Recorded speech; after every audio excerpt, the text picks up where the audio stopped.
him. All right. Hello, ladies and gentlemen. We are back with Authoritarian to Different Ends, Part 4. I know it's been a bit, but we lot have been rather busy. But we're here now to finish up some talking from last time and to talk about things that have happened since. And to think this little series only started off with me just wanting to get to know Ray's positions a bit better. And it's ballooned into all of this. But I'm happy it has. Very interesting conversations to be had all around. And so, Ray, do we want to start with the little things that have occupied your time on Twitter first, and then get into some of the larger happenings? Yep. Yeah, there was a long list of things. People who didn't show. For example, we were going to invite some MRAs to come on who had some problems with me, but then they refused to show up because they believe that I am too evil to debate against. which I thought was like a quote, isn't it? I thought that was so. It's not literally a quote, but it's close enough. Where basically my refusal to accept classical liberal values mean that they will not debate me. Yes, it was a very odd conversation. What did it essentially boil down to? Give us the gist here. It was some conversation from months ago that had gotten revived because I think someone quote tweeted it or something. But it was some argument on something that was completely unrelated to the topic that we ended up on, in which I asserted that there is an evolutionarily biological reason for why a woman's virginity is valued as being worth more than that of a man's virginity, which is why you have different social signaling on these things, and why laws about sexual assault in many third world countries take more umbrage and inflict a harsher penalty on people who attack virgin women than on, say, the male equivalent thereof. They were offended both by the fact that it is like this and by the fact that I had no interest in making it not be like that. Mm-hmm. Yeah, so what was their case just that both men and women ought to be treated as like equals in the sexual domain or something like that? What exactly was their case? Their position was basically that the legal system in all countries should view men and women as though they're literally identical, which of course makes no sense whatsoever, but that was their position. And that my complete bewilderment at this was a sign that I am basically regressive, reactionary, bad, and etc. And also their view is that for some by some conspiracy, which I do not think is an actual conspiracy, traditional conservatives and radical feminists are united on this point. And they believe they are mutually oppressed by both of these parties. That is a rather interesting position to take, for sure. There's literally memes about it. It's been going around this week as well. They've been peddling that meme. If you go to Rollo Tomasi's Twitter, for example, and he's one of those sort of MRA type guys, he has some meme where it has a female police officer and a male police officer, and they've put the meme across it of radical feminist tradcon, and then on the floor there's some guy there pinning down and arresting, and it has like today's men written across it. So it's clear there's a victimhood thing going on there. And they believe that we're all in it to oppress them, apparently, because we are not going to agree with them on what is basically just a form of upside-down 1970s hippiedom at this point, isn't it? No, I mean, really. I mean, that's obviously a funny way of putting it, but that's the way it looks sometimes. No, well, I think the funny thing is Mauritian Struggle not too long ago had his own little spat with MRAs and PUAs and that sort of thing, sort of debating this topic. And it seems to be that was definitely more of the MGTOW people, right? Yeah, it was more MGTOWs than MRAs per se. But the sentiment, I think, is somewhat similar in that they're sort of pushing for. Well, I guess the MRAs are pushing this more egalitarian line, where while the MGTOW folks were pushing more a line of just, we can do what we want and we don't have to worry about the other gender. So there is some difference there, but it is sort of this idea that because of the imbalance in the sexual marketplace that has been incurred by society, some radical change or some group is oppressing us. Like both the MRAs and MGTOWs are claiming tradcons are with the radical feminists because they believe in some sort of gender sexual I don't know quite what to call it. They both difference. Sorry, go on. No, that was what I was saying. Some sort of gender /sexual difference They just refuse to actually entertain that at the legal level. Yeah, it's just weird. The most remarkable thing about it as well was that after all the talk, they also came in and said, you have this sort of, the jocular thing that happens at the end when people realize that one side is not going to accept the other side's point, and so they might as well just give up. Yeah, after the giving up part happened, I said, okay, well, if you guys want to actually implement this view of just complete and total sort of legislative blindness around the world, I mean, the only way you'll be able to do that is if you somehow weaponize the entire United States Army and just invaded every single country around the world, because pretty much 90% of the world does not agree with you on this. Yeah, it's something that's so broadly accepted across the world that and you know what their response was? You know, they wanted to do it, right? They indeed wanted to do that. I'm just thinking, that's interesting. But we're supposed to be the ones engaged in social engineering and so on, and these guys want to invade the entire planet in order to convince people in third world countries that men and women are exactly alike in every way. But this is obviously false. I'm sorry, weren't you? Aren't you a third worldist? Indeed, and so that should also make the conversation even more ironic, given that obviously then I do not want them to invade. So it's one of those things where I think they were probably trying to I have to say, I think piss me off or something. This is really confusing me, if you don't mind me saying. Well, it's. No, I mean, why would that be confusing? Well, you can't very well object to somebody else invading the third world, but you're fine with your own ideology invading the third world. I mean, how does this work? Well, it's not a matter of physical invasion. It's a matter of, like, if they want to make their point, I don't think they need to invade at gunpoint in order to point guns at everyone and be like, no, you see, we invaded, we did all of this, and we're carrying out this massive expenditure of resources and loss of lives so that we can have you adjust the divorce laws and the sexual assault laws in your country. I mean, that's probably the dumbest reason I've ever heard of for declaring a global war. Okay, well, I'll pass on this particular argument since I don't have a dog in it, but yeah, fair enough. It's an odd conversation to have, no matter which side you think you might have a leaning towards, because it's one of those things, because MRAs are on no one's side. MRAs are kind of like some kind of like anomaly, which is kind of like bubbled up on the internet, and no one can agree with them because the only people who agree with them are their own selves. Because they have like a really, really, and I hate to say this in this, in this kind of way, because people are going to tell me I'm being ableist or whatever, but it's almost like MRAs have a completely autistic view of reality. Yeah, well, all right. I think we covered that little spat enough. And they're not here to defend themselves, so it's not like much more can be said about it. So, do we want to just jump right into the big happening of the week, which was the Alex Jones censorship? Yeah, why not? Yeah. So Ray, I think you've already told some folks. I think we might have started as you were explaining it, but do you want to say exactly why you're in favor of the Alex Jones censorship? It's one of those things where I didn't explicitly say that I was in favor or against. I was simply saying that it's kind of like, live by the private company, die by the private company, because if these are if these social media companies are supposed to be private companies, and they are, then if Alex Jones goes around violating all of their terms of service, and then people finally figure out that he's done this, he can't be surprised that that's what the end result ends up being. I mean, so far he's still managed to stay. Objection, though. So far he's still managed to stay on Twitter, though, because he hasn't violated Twitter's terms of service. Or at least he had. No, Jack is saying that Alex Jones did violate Twitter's terms of service, but it's long enough ago that they don't have an interest in actually holding him to account for it. I think. Okay, I mean, this is not the objection. You're not. I don't think Ray is stating her opponent's objections properly. In this context, what would you say the objections are then, Distributus? The objections aren't that they don't have the right to do this as private companies, but rather that these companies are organizing themselves in a coordinated fashion to essentially crack down on people from a particular ideological point of view.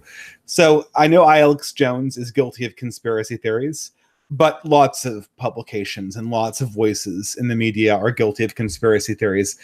For instance, Democracy Now! During the Bush administration, they entertained the whole Bush was culpable of 9/11 and cooperated with 9/11, the 9/11 truth movement. They were big in on that.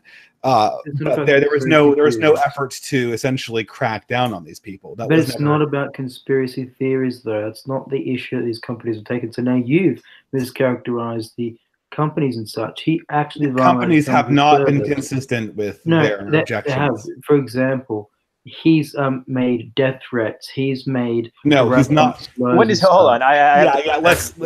This is. I've never heard that. Every single time he says that he'll do everything in his power, even if it means costing his own life to stop, for example. That's not a death threat. That's not a death threat. Oh yes, it is. No, because death threats are also slurs, right? He also makes slurs against people. Death threats are illegal. The law. Death threats are illegal. Defamation.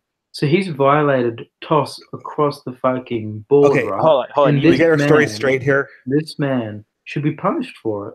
Can we get our story straight here? What exactly is he guilty of?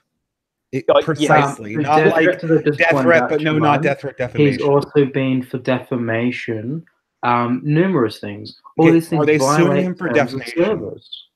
Are they suing him for? They don't need to sue him. They can remove you for defamation. You read the terms of service. You let me finish my. Let me finish. You ask me a question, and I'm answering you, and you will listen. For it. Right? So these things are what they removed him for, not because he buys into conspiracy theories. By that fucked up logic that you just put forth, they removed every fucking conspiracy theorist. But guess what? They haven't. They've still got people like what's that Russian RT dude? He's also been on Alex Jones. Paul Joseph Watson. They would have removed. Yeah, they would have removed him. They would have removed Dinesh, that fucking Indian Republican cunt. They would have removed Paul Ryan. They would have removed him. They would have removed. Hold up. They would have removed Paul Ryan. He's a fucking conspiracy theorist, actually politician. Okay, what is the actual objection against Jones? Like, as I outlined, like crisply, for example, death threats and such. Well, hold on. Death threats are illegal. I think you've laid out a lot of broad accusations, but at the same time, like these companies, you haven't given us a lot of specifics. For example, he's particularly but made those death are threats the things you've described are certainly not death threats by any legal standard. To Mueller, yes. No, death threats have to be against everything in his power, even if it means risking his own fucking life to stop Mueller. What does that mean? What else does that mean apart from a death threat? It could be a lot of things. It certainly doesn't mean he's going to kill him. You're inferring like everything in my power. That's not a death threat. That does not qualify. We're risking own life to stop someone. What the fuck else could that mean? Like that. What else could come from that? No, look, that's ridiculous. What else could come from that? Everybody this is ridiculous. Like lots of people say, like, do whatever you can, fight the system. But who has ever heard the left wing thing? Put his own life on the line. What would that require? You asked me a question. Now let me finish. Who has ever heard the left wing thing? Well, I want you to actually answer the question. Can you let me finish my sentence, please? Answer the question. Yeah. Hold on. Everybody, ask you to see how if he's saying that he would put his life on the line to stop Robert Mueller, right? That's exactly what he said. What else could entail from that instead of death? So look, have you ever heard the left wing expression "by any means necessary"? Not for their own life on the line. Democracy now said we should need to stop. That's not risking their own life.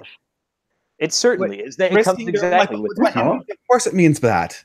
What are you talking about? All you're doing is you don't actually have a substantive case. You're just saying that if we interpret, you're making no substantive case, but I'm making a substantive case that what Alex Jones just said has been said by. Okay, let me talk now. You talked for a long time. Death threats. He's going to risk. He's going to stop Mueller. All right, hold on. If it means his own life. Let me know when I can talk. Okay, when I can get a sentence out. Answer that. Don't gish gallop it. Answer that. Let me make my case with complete. What else could it mean? It can mean anything. Let distribute. How else is he going to put his life on the fucking line? Whenever I can talk, like you've had your say, right? Do you want me to come in with my case now? All right, hold on. I'm gonna give the distributors just a minute uninterrupted to talk. Okay, here. Look, that exact sentiment, we need to do anything to stop my political opponent X, has been said numerous times by people in both the mainstream and the academy, and also certainly on the far left. As a matter of fact, it's so common on the left to say this that you even have a quote, like a meme, that embodies the sentiment called "by any means necessary." And know who said that? Malcolm X. When Malcolm X said that, they asked if he disavowed violence, and he said no. So every time a leftist quotes this, they're essentially quoting somebody who explicitly said that he was comfortable using violence to achieve these aims. Thus, implicitly saying that violence was accepted. Therefore, we can say easily, Malcolm X isn't a thing today. This type of vague sentiment and this "do anything to win" is not an explicit death threat. No, we've established this legally, and we've established this through precedent. If I'm putting my life on the line, what else could I be doing? You could be doing your life to defend something, or to put your life and your career on the line to do something that might destroy your life, but it doesn't mean killing the other person. Yeah, like you could be like he's talking about his life on the line. Or whatever. He's also at gun rallies. People like him, I'd go a step further. People like him, for their death threats, for their slander against the government and such, almost touching to the promotion of terrorism, should be rounded up and executed. Oh, all right. No, but this is just inferment. There's no evidence that this is actually what he said, because other people he actually did say that. No, there's no evidence that that's what he meant. That's what he said. This is what this debate is boiling down to. It's a letter of the law thing versus a spirit of the law thing, and that's trying to interpret this wonky version of the letter of what Alex Jones said, and trying to play it off as like the spirit behind it is something completely different, or should be disregarded. And I think that's a very bad way to argue this point. I think the one with Mueller was not even the most damning one that he had, given that when Alex Jones did that whole Mueller thing, he did try to cover himself at the end of it by saying, how did he say? He said, "and I mean politically." When he did that thing with the gun at the screen thing, when talking about Mueller, he then added on to the end of that, "and I mean politically," and he said that twice. And the reason he did that was so that then they couldn't go after him for that, presumably. But there was other stuff that he did that was kind of like an incitement to violence, but also not, where it's kind of like he treads close and then he backs away from it. Like the one where he claimed that Chinese people are operating weapons of mass destruction and the breeding of weird chimera people or something like this. It was absolutely insane. And he claimed that this was being done underneath Texas University and that all of the Chinese people in town are involved in this. Now we're back into the conspiracy theory realm. Of course, but he did not literally say, "Okay, I want my followers to go and attack Chinese people." Okay, but right? He didn't actually say that. The argument lacks uniqueness. The argument, that's the difficulty. It's not that this is all reasons not to watch Alex Jones. This is all the reasons why Alex Jones is a bad journalist. I totally agree with that. But if we say that these things are illegitimate and that that media companies need to hunt and destroy these people, you'll essentially blow out all radical forms of media, because I can find similar examples of leftists doing this thing too. Hold on. Would that not be an incitement to violence, though, if he's basically saying that there's a particular ethnic group in your town that's doing something unspeakable, and it's literally he just made it up? He's going to take down Mueller or die trying, and that Mueller is going to get it. People like him should be shot. Should be rounded up and executed for making such threats against the federal. Okay, but then you just made a more explicit death threat than he ever made. You made a more explicit death threat than he ever made. That's not. He should be executed by the state. That's going way too far. We can infer that people like him are promoting terrorism. They should be killed. They are absolutely not. That is a ridiculous claim to and I quote, that he would take down Mueller or die trying, and that Mueller's going to get it. Okay, so if I said so much, you're interpreting in such a narrow terms of like how you're choosing to interpret this. If me and you were having a dispute of a girlfriend on Facebook, and you told me that I was going to get it, that you would take me down by any means, or die trying. If I were to give that to the fucking stripping the line of its context. I was to give that to the cops, I'd go, that's a death threat, and I'd have you locked up. Well, first off, no cops here in the States would arrest me for that. They would that would be a death threat, and they'd check me out for sure. But they would certainly not arrest me. You could not convict on that. I need to be clear. You cannot convict on that as a death threat. That is a death threat. I'm sorry. That's not. It's absolutely not. You asserting that is not an argument. Okay, maybe in nanny state Australia, that's a death threat. But that's not an argument. Under English common law, it has to be explicit. That is not an argument. No, under English common law, it has to be explicit and directly understandable as a death threat, and that's vague. And by any means, he would take me down. Say if it's me, he's going to take me down or die fucking trying. Yeah, he's going to kill me. Is take the or die trying. How else are you going to die trying to take someone down? You're the one saying let's that's not explicit in any way. Let's get the conservative horse shit out of your head for a second. If I said I'm going to take you down or die trying, how else would that put my life on the line? Right? You could take me down politically. You could take my reputation. Then there's a lot of things you could kill me. That means you'll spend your dying breath doing it. People use this expression all the time. No, people like you are defending death threats. It's scummy. No. This is. But to borrow the favorite word by Alex Jones, you are scum. Okay. But like this is not an intellectual discussion. So no, hold on. Yes, and that's what about by you? Hold on. No, I don't have respect for people that rely on name calling inside an intellectual discussion. So let's just go on. No, hold on. I want to ask Nat one thing. Natsec, could you understand how what you're saying is in using this incredibly narrow legalistic definition of death threat? Because it's literally something where you're saying it's a death threat, but if anyone else were to read it, not just Republicans, but if it were to come from a Democrat about a right-winger, it's like it varies so wildly between the people you're talking about to the context of the situation itself. And you're trying to take it as if it can only mean this. Do you see how you could be overly in reading into this and how it's very clear that you have this one narrow interpretation? A conservative who promotes... But see, again, you're reading into it. You're just saying, oh, this guy said it. He has a political opinion that I don't like. Therefore, it's this. Do you not see the bias in like how you're trying to interpret this and how narrowly you're trying to defend this little clip?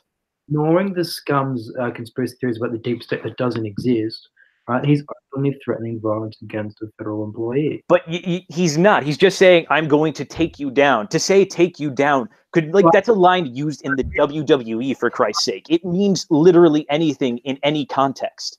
Yeah, Hulk Hogan says, I'm going to take you down. Does he mean he's going to kill the Ultimate Warrior? Of course not. Context. I'm gonna take you down. I've heard a politician use it in an election. We're gonna take down the Democrats this November. Or the Democrats say we're gonna take down Republicans. We're gonna take down. Everyone uses this. This is ridiculous. With the fact of that they're going to get it. All right, we're stretching at this stage. Yeah, it's such a common phrase that can mean literally anything. It really is. It really is such a stretch. But can you at least see how it's a stretch, though? It's not just that on its fucking own. It's the fact that he also said he's going to die trying, and that Mueller's going to get it. Oh, okay, but again, even if he says he's going to die trying. You could say Seth Rich was died trying to share the truth about Hillary Clinton's emails if he shared them with WikiLeaks.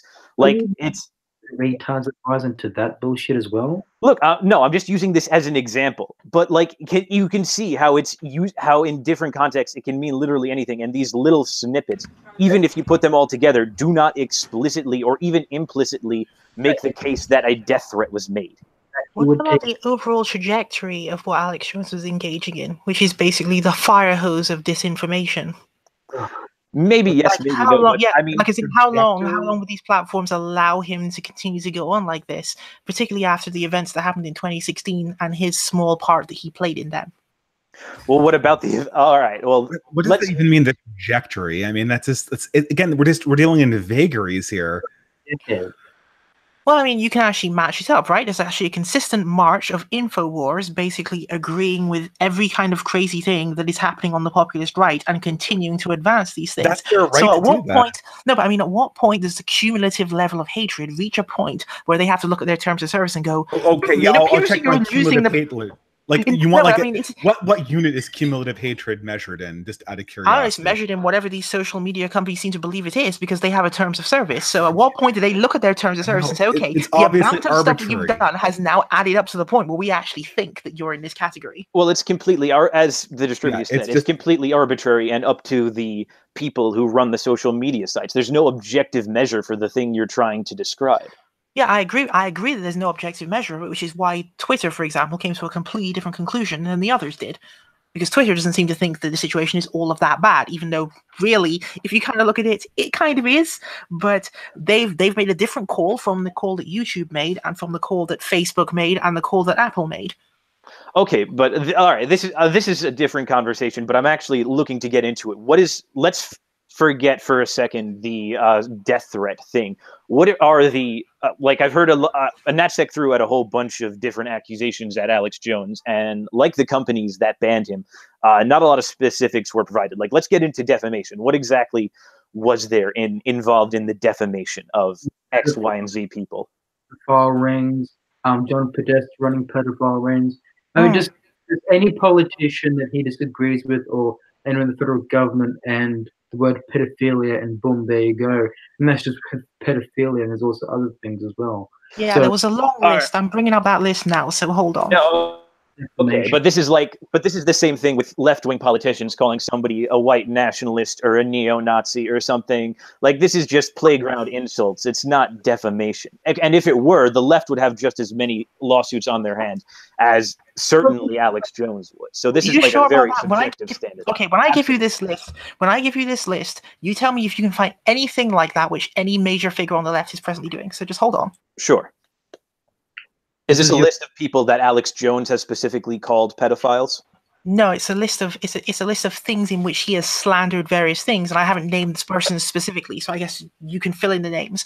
But basically, there's the first one, which is the one about Mueller, which we already talked about. There was one where he went after some guy named Brian Stelter, in which he had, like, I think it was a 5-minute long rant where he placed the guy's face on the screen. I think he's a CNN guy or something, and like said stuff that sounded like it was out of the Daily Stormer or something. That's how bad it sounded. What exactly did he say?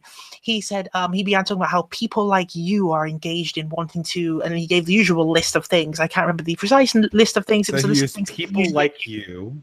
Yeah, which is obviously he's referring to Stelter, who is obviously ethnically Jewish, and then begins going down this list of very, he didn't say it as per usual, and he went down a classic list of things which looks like the kind of things that a person would say about people of that ethnicity if you were doing the usual thing that you do.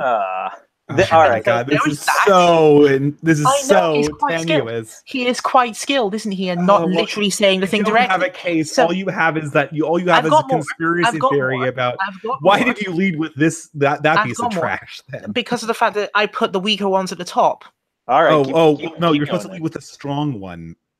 I always do it the other way around for some reason. So the next one on my list is obviously the University of Texas WMD with Asians claim, which I've already talked about, which is where he claims that somehow the Asians of Austin are involved in some conspiracy involving the People's Republic of China, and that, quote, you need to be prepared to defend yourself immediately, which sounds, it doesn't sound like it's one of those things where he didn't say it, but he kind of did. So, okay. No. A call to defend yourself is not the same as a call to partake in violent action against someone else. Well, I mean, it kind of is if you've literally made up the offense.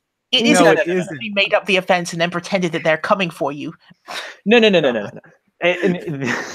This is like kind of my feelings tell me, but isn't. Well, but no, is. I'll give you an example. Let's say you were sitting on the other end there, and I said you're giving like 5 versions of no case. Hold on. They don't add up to hold on. No, hold on. If I gave the exact example on your end, and I said that we need to be aware of the fact that pragmatic culture and the distributists are out there, and they're plotting to murder you all in your beds tonight. So you need to be prepared to proactively defend yourself from them. Like, am I not calling for an attack on you in such a scenario? No, you're not. You're calling for those people, if we attack them, to defend themselves in the event that we attack them. Yes, but I'd be telling them that you're already ready to attack. Okay, but the way defense law in the United States works is that somebody else has to actually initiate the attack in order for you to be legally allowed to defend yourself This is super and things technical. like that. Well, it is, because you're trying to make a legal case, and so there's all these technicalities baked within the law that you have to account for. And that's why I was saying that Alex Jones is quite skilled at stepping back away from it after he's done what everybody intuitively understands that he's doing, but he hasn't specifically said. But so, you're claiming that everybody has this intuition. I want to see the consensus on that. This is what he's actually saying, even amongst his like diehard viewers. Like, I want to see some of his I want to see a poll of his diehard viewers that says, "Oh yeah, Alex Jones definitely meant these things as he was talking about these other things." Like, I want to see where that connection comes from. But there's more. Okay, I want one substantial case, not 1,000 different emotions. Yeah, get to like your top 3 most. Yeah, well, I'm anticipating you all are going to actually say you don't agree with any of these. So, but we're going to keep going. So the next one is the terms of service already. So then removing him from these social media outlets is already validated. No, terms of service aren't legal documents. They're not laws. They're incredibly loose and up to interpretation. Like, these are violation of terms of service. I'm not even saying that I'm specifically setting out to prove that he broke the law. Otherwise, he'd already be under arrest, wouldn't he? I'm saying that he went to a point where I can't imagine how anyone's terms of service would encompass some of this stuff. But we'll continue, and you'll see what I mean. Go.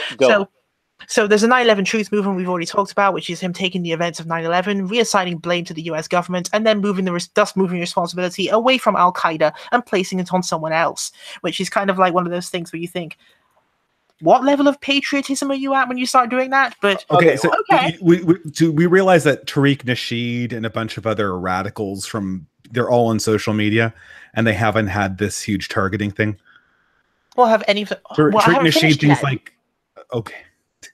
No, I want to know how Alex Jones. Do you think Alex Jones is worse than a Tariq Nasheed? Well, I don't know enough about Tariq Nasheed to say. Tariq Nasheed thinks that like white people are in a giant conspiracy to hurt and enslave minorities. He's got all these crazy conspiracies and says that like white people are out to. I'm looking for the exact words here, but you can listen to his talk with a number of people, and he has a bunch of kooky conspiracy theories where he basically says about white people explicitly everything that you're saying. He says about Jews implicitly. Yeah, it's very much the case I was making before, where for every crazy thing that Alex Jones says that's inflammatory or could break terms of services, there's a leftist that does something, if not exactly the same, very similar. What was the equivalent of the 9/11 truth movement then that's on the left? But they're not getting. There was a 9/11 truth movement. What are you talking about? What? Again. Hold on, wait, Dave. I think you need to say that again. An actual court battle going on, right? Because of slurs and whatnot from Alex Jones about the parents of Sandy Hook, right? I'm going to get to that. That's later down on the list. What I'm getting at though is that it's not just because it's conspiracy theories that he's fucking citing. No, it's because of specifics within them, like that, for example. So you citing any other conspiracy from the left is fucking irrelevant because they're not going against conspiracy theories. They're going specific allegations and whatnot in them, in the what he says about these conspiracy theories. Okay, well, I'm happy you have these specifics as Ray's sort of listing off these very broad things, because these companies. I haven't been able to get to the ones that I actually want to get to because you all keep interrupting me on each one of them. Okay, all right. Ray, lead with your strongest one, not your weakest one. Just like this is basic, like speaking in public advice. Okay, Bohemian Grove then, since I'm just skipping past like all of the stuff to do with NATO now. This is your strongest one. Okay. No, it's not. It's not my strongest one. There are three. What is your strongest one? Okay, hold on. No, I want to hear. I want to hear the three strongest ones. All right. So the Bohemian Grove. What does he say about Bohemian Grove? So Bohemian Grove, he believes. Right. So Bohemian Grove, he believes that everyone that attends Bohemian Grove is somehow involved in satanic ritual abuse, and this then dovetails with the thing which later became known as Pizzagate and the smears against John Podesta specifically, because these are essentially just replays of the same thematic content in different time periods, right? Is that acceptable? Like, is there an equivalent of that on the left, by the way? The left doesn't have a Pizzagate. The left also doesn't have a Bohemian Grove panic or a satanic ritual abuse panic. I would say the reason that they don't have this is because leftist slander has honestly become mainstream. Like the constant calling of people, calling people neo-Nazis, white supremacists, racists, misogynists, rapists in some cases. This stuff is often mainstream abuse and slander, and of course, there's not going to be as much of a panic over it because the liberal left has made it acceptable to engage in these forms of slander.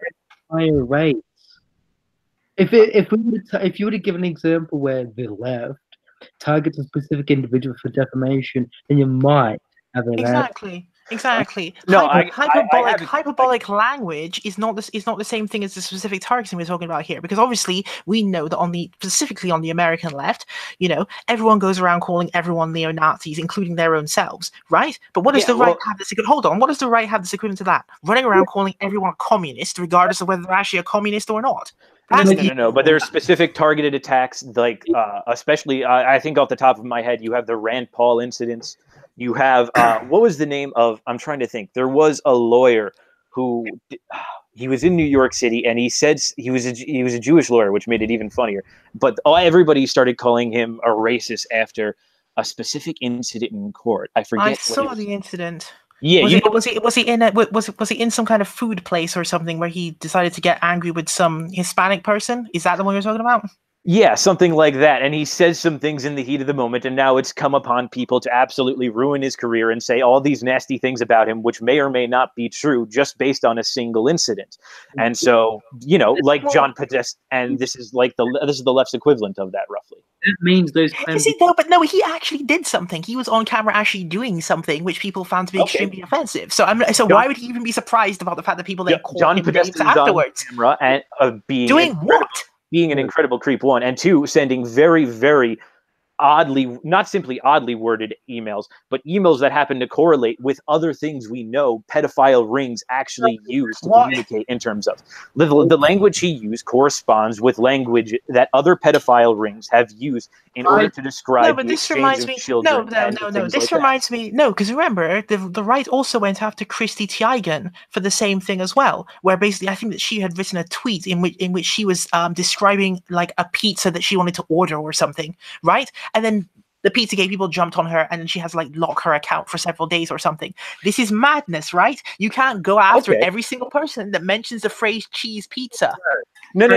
It's cheese pizza and things like that within a specific context.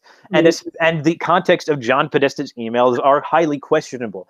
As why are you discussing ordering pizza via email? Apparently that's a normal thing. Apparently there's a what? No, I'll explain why that was happening. By the way, apparently each White House sort of staff in a given presidency. Hold on, let me explain. I will explain this. Each White House staff and presidency has a specific thing that they enjoy ordering out to eat as opposed to eating stuff that's from inside the White House. For example, for Donald Trump, his favorite thing to get from outside the White House is McDonald's for some reason. For Obama, I don't know why, for some reason he likes eating pizza from Comet Pizza. That's why there's lots of emails talking about that, because that's the place that Obama likes to go. Okay, but we're in the weeds about Alex Jones journalism, not about his uniqueness. Can you actually change topics? Just BT dubs. Can you actually hear me, right? Because I've been trying to get something through, right, and I'm getting fucking spoken over, right? So what's the go? All right, well, I can't hear you. I didn't hear you say anything. Yeah. All right. What are you trying to say? Test and proposal. Do you actually stand by the Pizzagate fucking conspiracy theory? I think I don't. That's not the issue. Sorry, go ahead, Distributist. That's not the issue. I don't stand by Alex Jones as a journalist. What I stand by is the fact that unless we want all of the radicalism online to be banned off of it, then yeah, I think what the Distributist is trying to get at is the heart of the issue. It's the fact that there are left-wing equivalents of Alex Jones. Is solos, and I will not have any other answer. Okay, hold on. What do you mean you won't have any other answer? What's the question? I'm sorry, we haven't let you finish. What is your question exactly? Do you both buy into the conspiracy theory of Pizzagate? Yes or no? No. No. They ain't fantastic. Then how are you? Wait, so then that's a good question then. So like, why were you two responding in that way then? When I said that there's a guy on camera who did actual things that people found to be racist versus a thing you allege Podesta did that didn't happen. Because people allege things everywhere all the time. Unless if you want to put that this ban is coming out, people make false allegations, then we're going to ban a lot of people off of social media. Like a lot of people. Like the allegation of the guy being racist over one remark is just that. It's still just an allegation based on one remark, in the same way that John Podesta being a pedophile is an allegation based on the evidence that is in his emails. It's all one piece of evidence. So you think the two things are actually that? You think that the thing that happened with the Jewish lawyer was that tenuous that it's equivalent to a conspiracy theory about John Podesta? It's roughly the same amount of evidence in either allegation. Oh, good grief! Which is So you know the Jewish lawyer who's apparently immunized against everything. What would he have to actually do in order for someone to say that he's racist against Hispanics? He would actually there'd need to be some sort of pattern proven of his actions being anti-Hispanic in some sense. Like okay, do you think that the bar? Do you think I'm going to ask this question? People perhaps in the audience are going to be surprised to hear me ask this question. Do you think that the bar would be higher or lower for that if the guy was actually white? Do I think the bar would be high? Yeah, because I mean, you're essentially. I'm asking. Okay, I'm asking how many hoops do we need to jump through compared to that of any other ethnic group in order to prove that someone has been racially antagonistic if the person was not Jewish? Oh, I mean, personally, I think I'm just suspecting the reason this bar is so high is because of that. Just putting it out there flatly. Okay, no, I understand your question now. No, for me personally, the bar is the same. I don't understand, I'm afraid. I don't understand. You're saying that the bar... Okay, got to be more explicit then. I'm saying the reason... Can I ask a clarifying question? So you're saying that the bar is higher to accuse people of racism if they're Jewish? Yep, that is what I'm alleging right now. Okay. That is contrary to my entire experience. My entire experience is that, for the most part, Jews are largely insulated from accusations of racism due to their status. That's what I'm saying. Oh, okay. I'm sorry. Now I understand. Yeah, no, I think culturally that's the correct point, that normally it's very much so that Jews can't be racist. But for me personally, I hold everybody to a similar standard. So I don't, this isn't me being, virtue signaling as like a type of progressive. Yeah, he actually said, right, something that can exactly come across as racist, right? Cool fucking beans.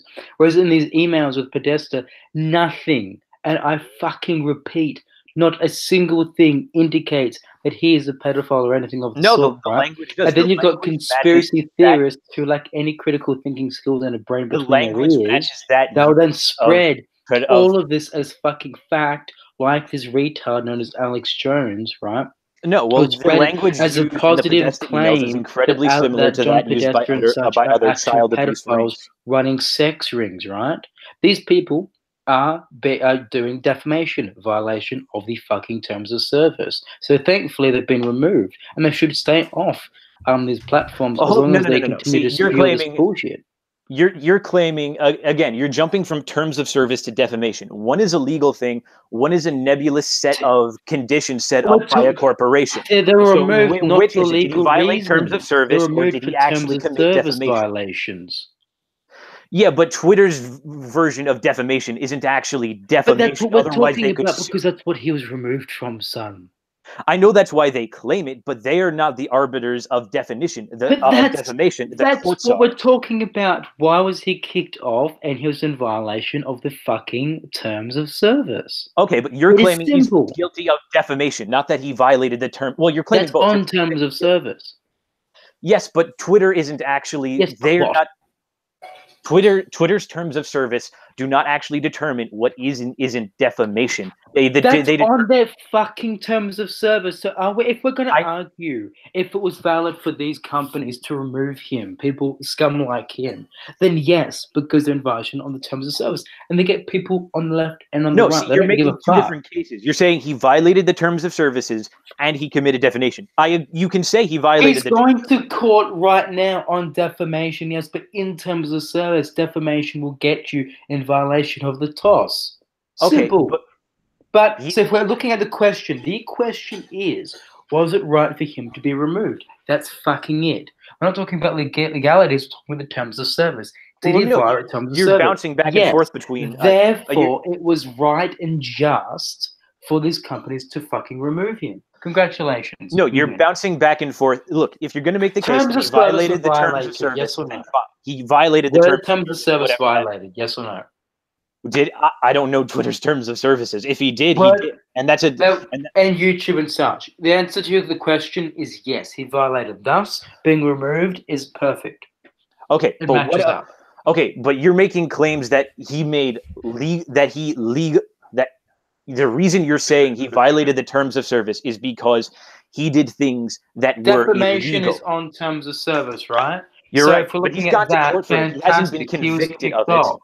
So from there, he actually is facing court battles for defamation. So but he's not convicted in the legal of defamation. realm. Yes, he actually is. So we've got him on the legal aspect. But he's not convicted of it. He's going to court for it. That's not proof of defamation. That's an accusation of defamation. He's actually in the fucking courts on defamation. So we've got legal.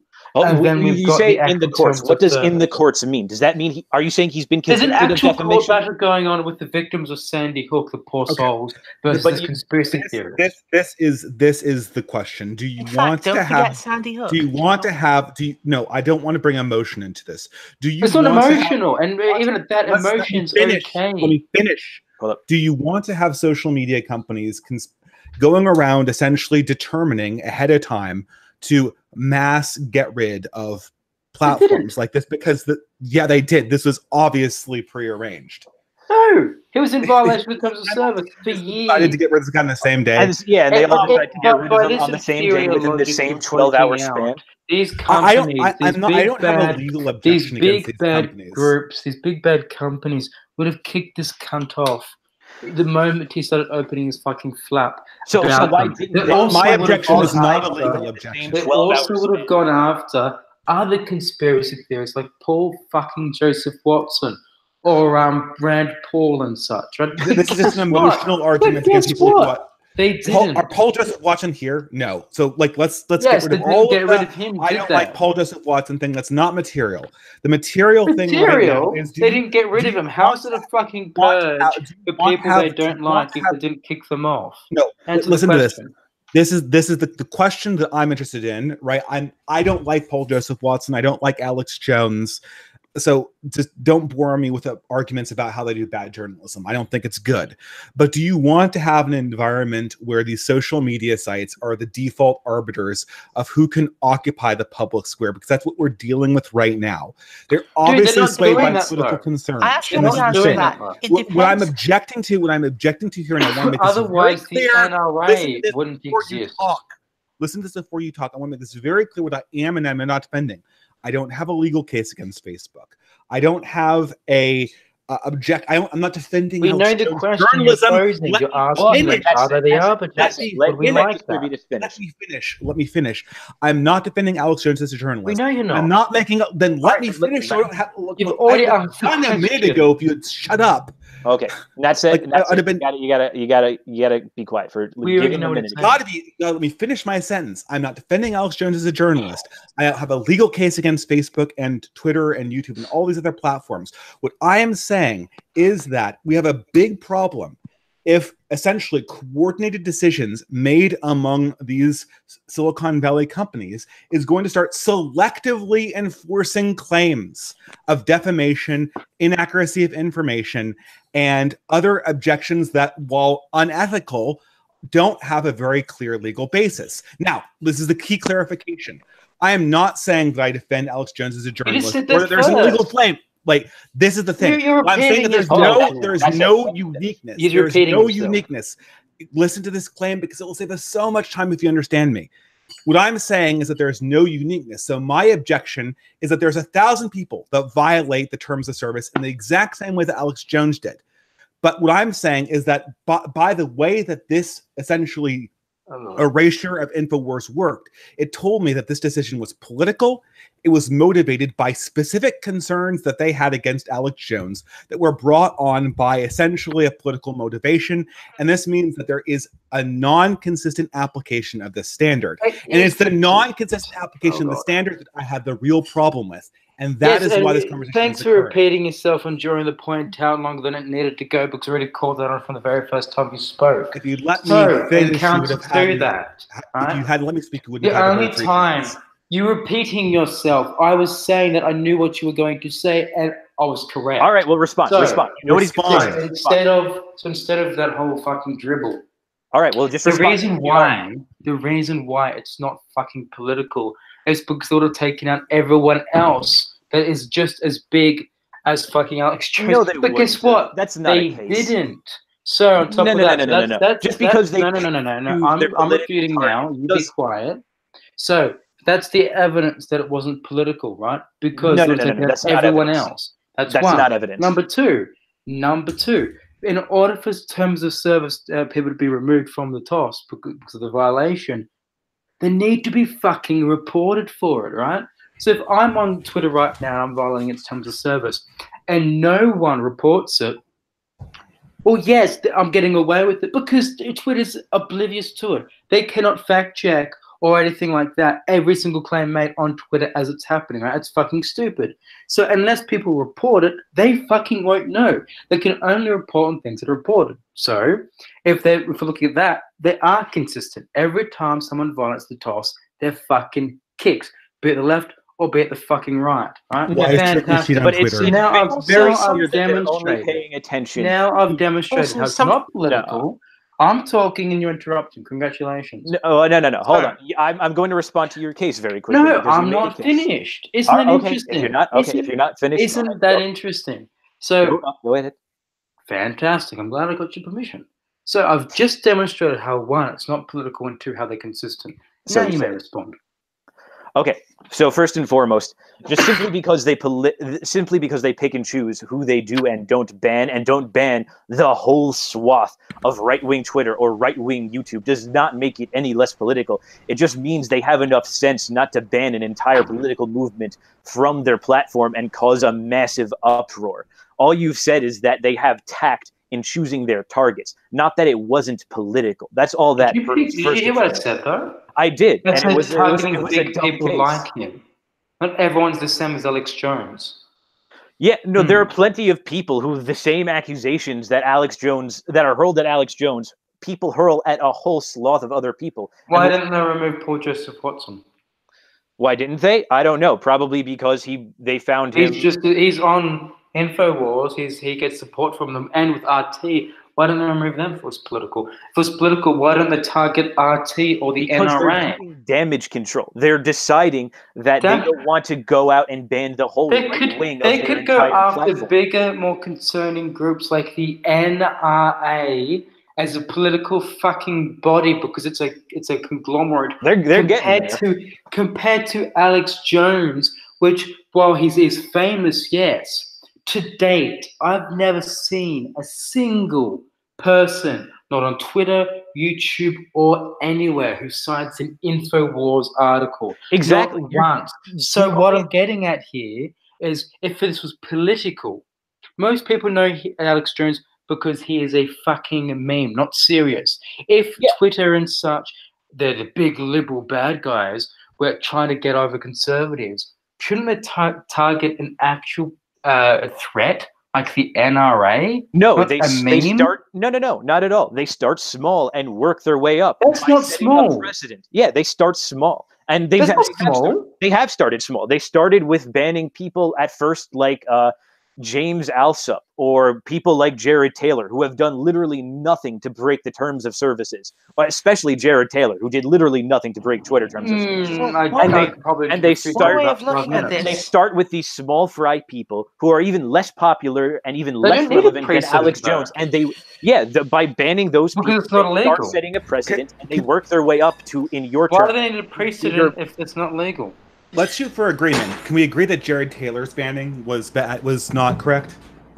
I don't know the fuck that is, but I can guarantee I could find a case of it. I got everyone. I believe that. Hold on. He literally has a case. I believe that I believe that Jared Taylor, much like Alex Jones, managed to catch the attention because of the fact that this is a high-profile figure. He's already kind of like on that pseudo list of people who are engaged in grey propaganda after 2016. This wasn't my question. And so, hold on, I'm going to get to it. And so, part of the reason why Twitter would then Twitter or whoever would start looking around for terms of service violations is because this person is being presented to them continually, and probably when they go to all of these meetings that you would tend to go to if you're the operator of a social media company, and you have like, I don't know, government figures coming to you and saying, for example, we believe that these persons are suspicious individuals who you should take a closer look at. Eventually, you're going to come to a conclusion. This is exactly the reason why I think Alex Jones banned. Your defense of it is emotional, because for Taylor you have zero violations in Taylor's but you won't case. let me say what I'm trying to say. None of you, neither you nor NatSec, were letting me get in with this for quite a while now. The point I'm trying to make is that this is grey propaganda we're talking about. If you really drill down to it and take away all of the surface explanations, grey propaganda is going on, and it's rapid, continuous, repetitive, lacks commitment to consistency, it's high volume, it's multi-channel, and it's saying things which basically, I guess you could say, people in NATO don't like. So, what are the 4 recommendations that are floating around right now about what you should do about grey propaganda? Well, conveniently, I happen to know them. What are you talking about? I'm going to explain it to you when I get to the end. And so the 4 recommendations of what to do with grey propaganda are: 1, forewarn audiences of the misinformation and reach them with the truth rather than retracting or refuting false so-called facts. Okay. The second one is to, no, there's 4 of them. When I get to the 4th one, you will understand. Let her go on. Can we like skip like a whole new political theory? Just okay. 2, prioritize efforts to counter the effects of the propaganda and focus on guiding the propagandist's target audience in more productive directions. 3, compete with Russian propaganda, because it's Russians they're talking about in this case. Both the US and NATO have potential to prevent these people from dominating the information environment. And what is the 4th one? The 4th one is increase the flow of information that diminishes the effectiveness of propaganda, and in the context of active hostilities, attack the means of dissemination. Attack the means of dissemination. So obviously point 4 is what has occurred to InfoWars here, right? Because the most effective way to attack the means of dissemination is to render them incapable of speaking. We're talking about Taylor. The same thing would apply to Jared Taylor, because what is Jared Taylor? He's part of the alt-right, is he not? He works for American Renaissance and is constantly pumping out pro-Trump positions. Why would you be surprised that they're going to come for him eventually? Because he hasn't violated Twitter. He hasn't violated any terms of service. This demonstrates that your objection has nothing to do. You're asserting that he hasn't violated terms of service, but you haven't provided any evidence thereof. No. You prove a negative. You have to prove he has violated terms of services. How are we supposed to prove that he hasn't? That's not how you have to. So if I was to give a single example where he does, and you just got BT afraid, and you should find an example. That's it. Go find an example then. Go be a good little prosecutor and prove your case. Other than that, we are going to presume innocence until proven guilty. You guys can hear me, right? Yes. Yeah, they'll most likely ignore you. Yeah, I see. But the reason why I raised the thing as high raised is because NatSec mentioned that if you make yourself high profile enough, then you're more likely to get people reporting your stuff. And at the same time, all I was adding was that was a dovetail, that if you're high profile and saying things and people are pressing the report button on your account and they already know you're grey propaganda and you're politically contentious, then it actually raises the probability that they will eventually find a way to get rid of you. That's what I was saying. So you're saying so what you're saying is that your terms of service violation, the terms of service violation may exist and no one would notice it, but there are many situations in which the terms of service violation exists, but they're more likely to notice it because more people are paying attention to a high profile figure and reporting them in anger. So for example, perhaps Jared Taylor did violate terms of service. It's just that more people would have noticed it if he did, so there's a higher probability that this is pure speculation. Pure speculation. Yeah, because obviously we can't know for sure, can we? It's also speculation that these guys are biased against the right. They're innocent until proven guilty. You failed to prove that these Twitter and such are guilty of being politically biased. So following your own colour of the law, you're incorrect. Well, no, because... Sorry. So if this were a legal precedent, this would not be how it works. But no, we were talking about legalities just before, right? these companies are presumed innocent of political bias. No, because companies don't have this standard. They have if you were to claim bias against the company, charge is that they're biased politically. You have not demonstrated any evidence thereof. No, we have. This was our piece of evidence, and you're because they've actually targeted the left. It's not interesting. They have not targeted the left. That is utter untruth. No, that is. You must prove this to be the case. No, they have not targeted. Prove that they are biased. That they have targeted the left. What, like this? I mean, look, if you're, we've given you instances of, like, Jared Taylor, we're asking you for an explanation that is not a bias. So for bias cases legally, like, since you can't actually, the case usually works that if you have some case and it cannot be easily explained away through proper means, it's assumed to be biased. That's not how it works at all. No. It does. This is how it works in the American legal system. May I interject? Yeah, it is. Citation needed. Citation needed. Yeah. Look. Okay. So look for prima facie standards of evidence in terms of discrimination. You can check the American legal code. This has been the case for proof for the last. That's the assertion. Natsik, we're not going to quote the fucking code of the law to you because we don't have it in fucking front of us. But we're telling you, if you look this up, this is what's going to appear before your face. These websites remain unbiased until proven otherwise. Natsik, can I ask you one question that could actually help you prove your case? Can you give me an example of a person on the extreme left who was removed from the social media websites for defamation or some of the other stuff Alex Jones was removed for? I can't even think about. And your point is proven. They're unbiased. What's and they're an removing example anybody indiscriminately. of the extreme left in terms of people on Twitter?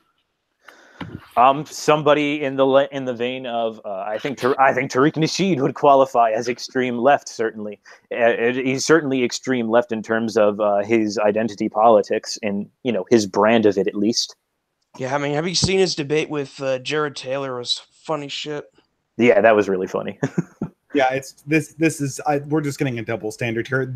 So I'm hearing there is essentially no arguments against Taylor. All you have is maybe he did something that was violation of the service. Even I'd say it's and we're going to assume he did in absence of any. Can't prove a negative, Nats. Yeah, I mean, we didn't see it. We didn't see the event when it happens. Like, obviously, like, I'm familiar. Let me finish. I'm familiar with Jared Taylor and was actually one of his followers, and I don't mean followers in the Twitter sense, and I was actually following his Twitter account, and so I never actually saw with my own eyes him committing what I would consider to be a terms of service violation, but I just didn't see when it happened. So I don't know what the report was actually on, what tweet or whatever it was. That's the thing, though. Yeah, we don't know which tweet was reported or what happened. We don't know any of that. It's interesting you bring that up because in that same vein of we don't know what the specific tweet was that got Taylor banned, we don't really have specific quotes or specific lines from Alex Jones's channels that these companies have banned before. We have general cases that you've described. I mean, we totally do, though, right? Because, I mean, anyone who's been watching Alex Jones's videos, God help us, right, will be seeing them all over the place. It's just that no one ever thought, what if I actually reported that? And it actually came back as, like, really, actually, it was. No, basically, all the content is fucking... has the ability to be reported on. Because, I mean, there is some pretty outrageous content that he's been coming out with. And so it's one of those things where perhaps someone actually did eventually push terms of service violation on the lot of them. For all we know, there could have even have been because all of these social media companies suddenly came out and did this, right? For all we know, there could have been some kind of grassroots movement, if you want to call it that came from somewhere and decided to just ram the report button on everything that he's done. Is what you're saying, essentially. Yeah, I mean, he could have even been mass flagged out on all of these platforms, but we would never know it. Okay. But I think the problem here still comes back to the fact that, so until people start mass flagging the others on the left, you're fine with them getting away with breaking of the terms of service. But because Alex Jones happened to be mass flagged out of existence for redefining, like and then you don't get it. That Twitter doesn't know everything that's going on until it's fucking reported. Okay, so yeah, that's my point. Well, that's and my reported point. So you're okay with the terms of service being violated as long as these people aren't mass flagged for it. Once they mass flag for it, then you'll consider. If I'm violating the terms of service of fucking Twitter right now, right? For whatever reason, so if I am, from the opponent's perspective that will try and flag me, it sucks, but I haven't been taken down yet, right? Because no one reported it.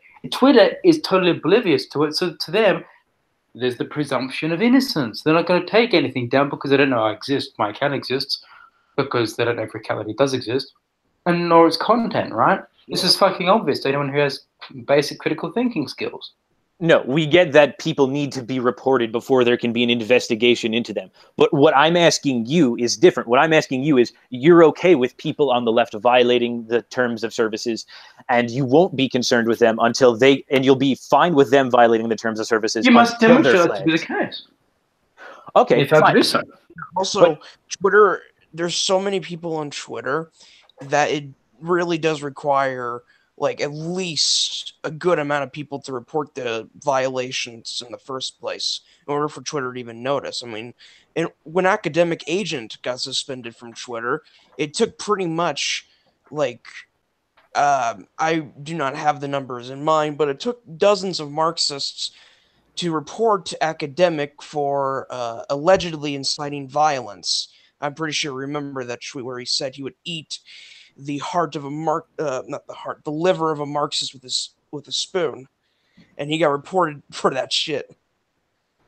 Yeah, I suppose that's another thing. It's what is a clever movie reference as a joke, and what is an actual threat. So there's of course that gray line, and I think that's sort of. I think I understand the case that if you don't report these things, Twitter can't see them. So what I'm asking you then is, would you be fine if a bunch of right-wingers started flagging left-wing or liberal, quote-unquote, Twitter accounts, and they started getting taken down? Do you think that's an effective way to decide who it is and isn't? Not you specifically, but I'm talking to more NatSec. Do mass flagging, are mass flaggings what's necessary? I do want to answer, though. I will say... Doesn't break the Twitter terms of services or whatever? I mean, I've seen leftists violate the terms of service on Twitter on innumerable occasions. So definitely, if they're violating the terms of service, then they should be held to the same standard as right-wingers, because they're spreading disinformation. They are mass flagging and harassing people who disagree with them. So they should be held to the same standard that Alex Jones was, especially if they are very popular, such as Tariq Nasheed.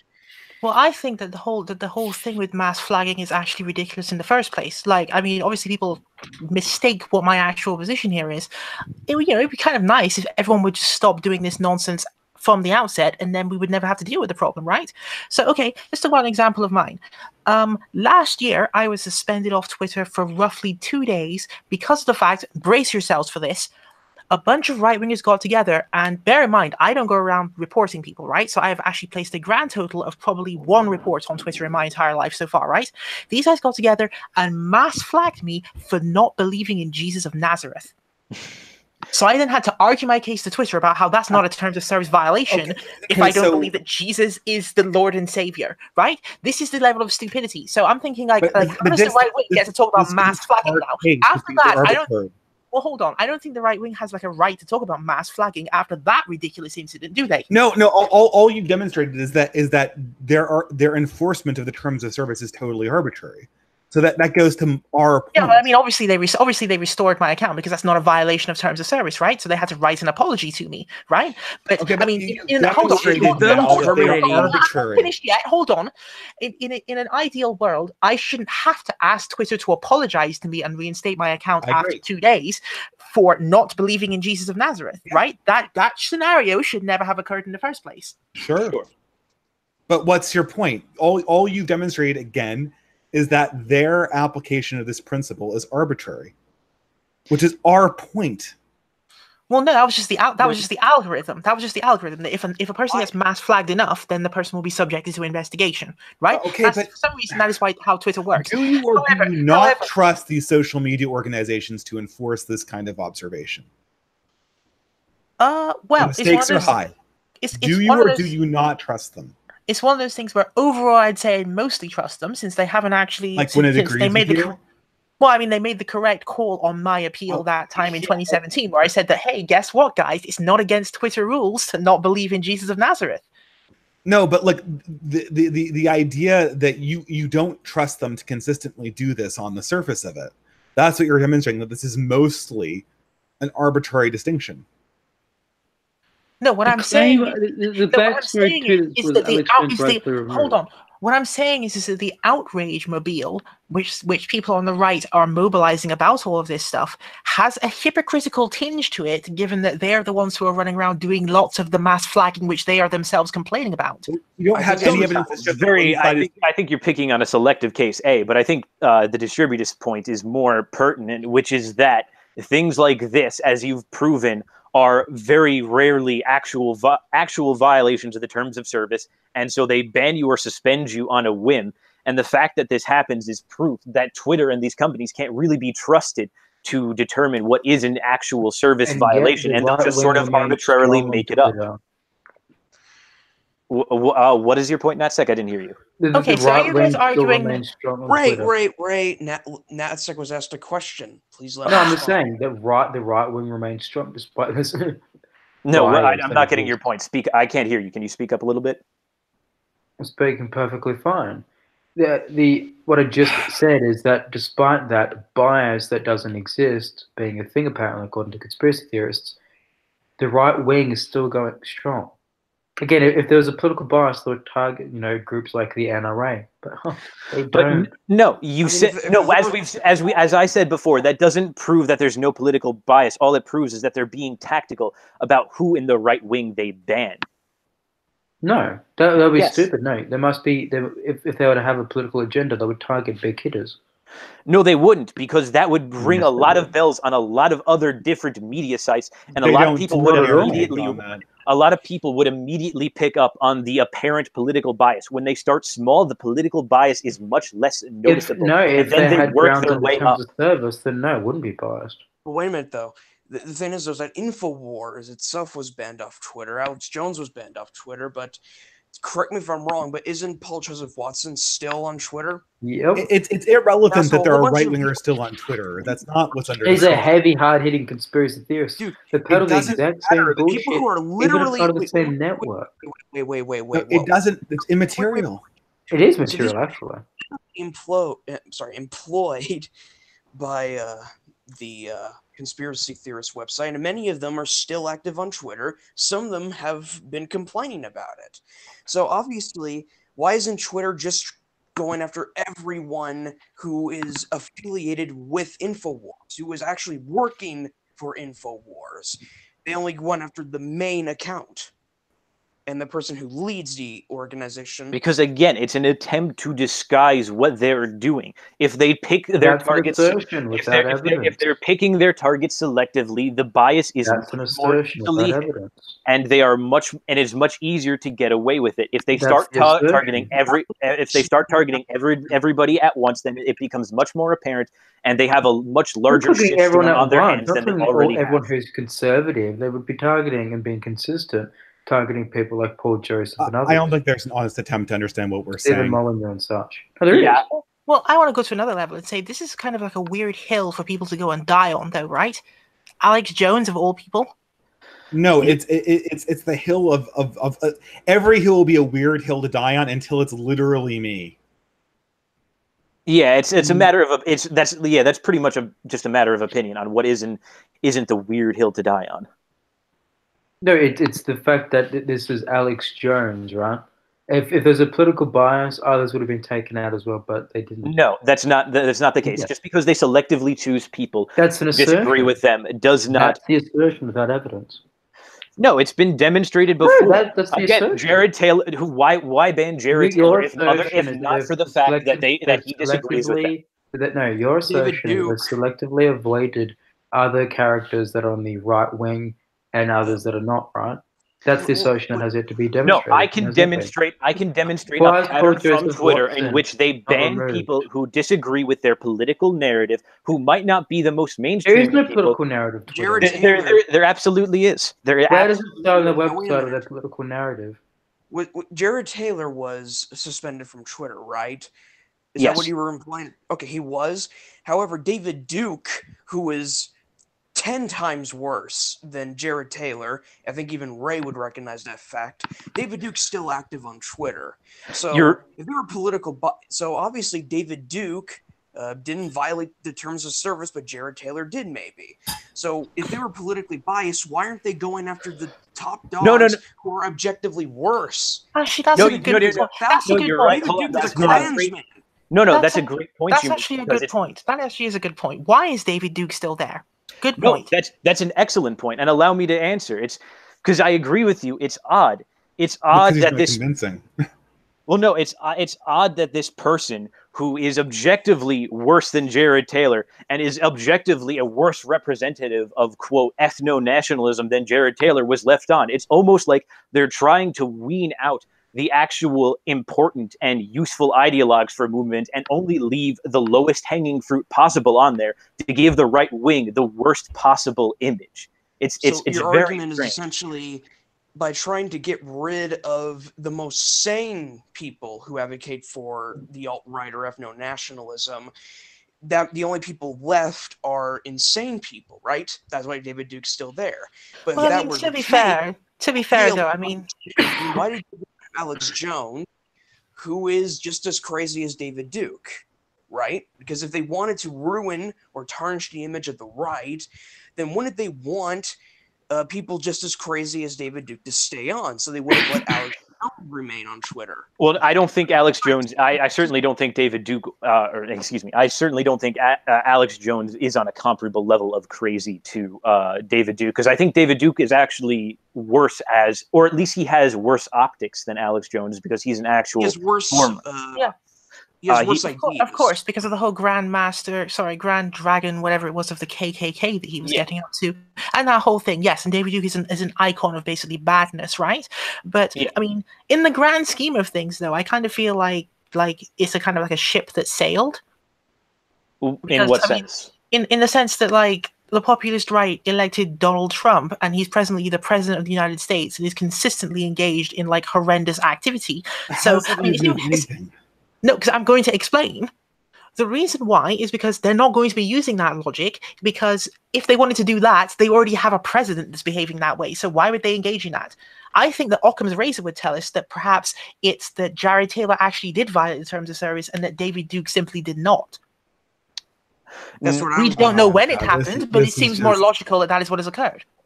This is just belief without evidence on nothing. We've got nothing to go. You're accusing Twitter without evidence. Well, you also don't have any evidence. We've demonstrated a pattern of political. We've brought up examples that you can't explain. You're making these assertions with other assertions. You're stupid. No, I actually did provide. Hold on, I actually was providing an explanation. Hold on, I actually was providing an explanation for the David Duke example. It's just that I used Occam's razor and came to the conclusion that, okay, if David Duke is objectively more virulent than Jared Taylor is, yet he is there and Jared Taylor is not, it must mean that Jared Taylor actually wrote something that violated the terms of service, whereas David Duke has been more careful not to explicitly violate the terms of service. But these are claims that actually proof. This isn't an argument that can be made a priori about like the nature of something. These are actual claims that require some kind of... It's not due to a political bias, but it's due to the fact that the right wing is often more toxic than the left. Could that also not be an explanation? And how did you rule against it? It could be, but it's not proven. How did you rule that possibility out? You would need quite a lot of proof of that. Possibility out? In my experience, hold on, pragmatist. How did you guys rule that out? Oh, sorry, Neo. How did you guys rule that possibility out? Because I think we can both agree that on either side of the extremes, things get very radical and very iffy on either ends. And I don't think it's fair to say there's one side that's objectively worse than the other. But how did you rule that possibility out, though? Because we've looked at both sides and said, well, they're kind of equally bad. Yeah, they are equally bad. They're both equally as toxic, which is why I'm talking about in terms of Twitter. The reason why Twitter hasn't been banning as much is because one group might not be as bad as the other in terms of actually violating the terms of service. When we toxic in other ways, also, I just want to correct the record here as well on the reason I mentioned Donald Trump just now, because the chat doesn't seem to realize why I mentioned him. The reason why I mentioned Donald Trump just now is because people were talking about activities which make the populist right look bad. And I was pointing out that Donald Trump, by his very existence as the president of the United States, makes the populist right look bad because he's a walking mess of contradictions. So, for example, no, you have a walking mess of contradictions. So, for example, you have a populist right that professes it's against. We're changing the topic entirely. I know, but I'm just putting this on the record to keep it straight because people don't understand. So, for example, people claim that the populist right is against Zionism or something like this. Okay, well, they've elected Donald Trump, who is a big, super-duper Zionist, okay?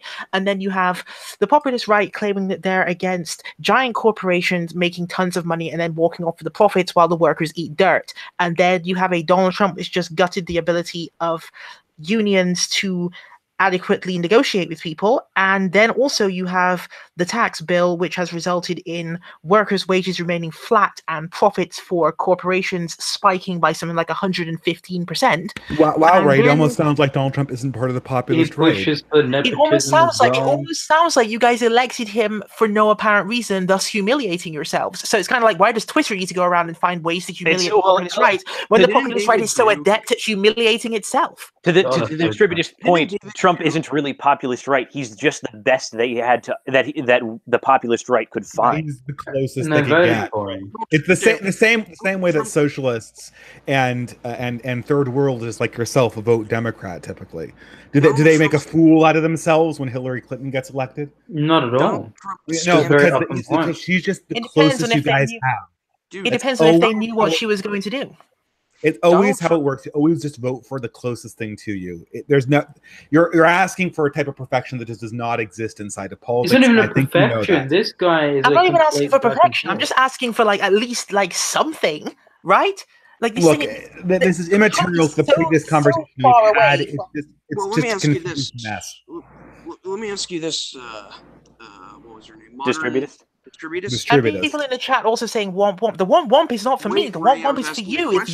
If you elect an absolute moron, I'm not the person who's responsible for that, right? Pfizer abuse. Lol. Let me ask you this. I don't know if you're a Zionist or not. I haven't watched. I don't care. Okay, fair enough. But let's just say this: put yourself in the shoes of an anti-Zionist, and listen to Ray for a second. Ray, based on your position on Israel, who was closer to your views on Israel, Donald Trump or Hillary Clinton? What was Hillary Clinton's view on Israel? Hillary Clinton, obviously, because Hillary Clinton would not have gotten it and immediately rescinded the Iran deal. But you know who in the Republican Party was actually closer to my position on this than Donald Trump? Jeb Bush. Because Jeb Bush would have been advised by James Baker, who was advising him not to rescind the Iran deal. So, I mean, you could have just, in fact, indeed. You're demonstrating you're demonstrating the sloppiness of partisan politics. Let me finish. No, I'm not demonstrating anything in terms of that yet. The point that I'm making is that if they actually cared about that issue, they could have selected many people out of the 19 candidates that were standing on that stage who would not have undone the Iran deal, or they could have selected any Democrat, literally. So it wasn't like, we were trapped and the only thing we could do was select Donald Trump. No, that was a deliberate choice to go out of their way to select the furthest possible thing from what they actually stood for. That's the point I'm making. Of course, I understand that partisan politics is extremely messy and involves compromises. I make these compromises all the time. However, when you assess what these compromises should be, you don't come out and then say, I'm going to literally vote for the person who is endorsed directly by Benjamin Netanyahu. Like, that's not what you do. Conservatives Can I ask for a preference here? Can we take a resolution and stick with it? I feel every time we argue something, it just tracks off in this random direction that has nothing to do with the original question. We're talking about go back to what we were originally talking about. Or we could go on to what we're talking. Ray and I were talking about on Twitter too. It's gotten so bad with conservatives backflipping against their own core values in favor of a complete moron in the White House. Well, and that's like you have absolutely no clue what conservative core values are. That's like as some Aussie leftists, I can tell you 100%. You have no clue what conservatives' actual values are. You just don't know. So, for example, the NRA is always pushing for law enforcement and justice and all the rest of it. But now the NRA and these conservatives are going against that core value, right? That's it. You don't know what you're talking about. You have no clue what you're talking about. You just do not know. You are talking out of your calling it ass. a deep state just because it's going after and pursuing justice and law enforcement, but it just happens to go against the president of the United States, who's a Republican. They're now completely turned 360. Natsik, you have no clue what you're talking about. You do not know American conservative values. Make a coherent argument. Is the NRA not for law enforcement and justice? They are. What the hell are you talking about? So then I've just demonstrated how they contradict. Congratulations.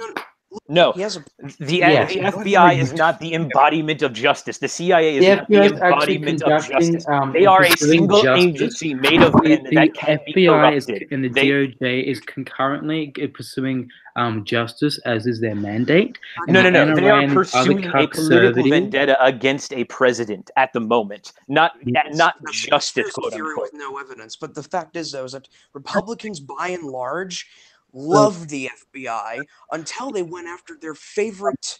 Hold on, where are you getting this? I'm not a Republican here. This has nothing to do with anything. Like, who cares about part? I mean, are we literally doing like this is why I hate the Republican Party?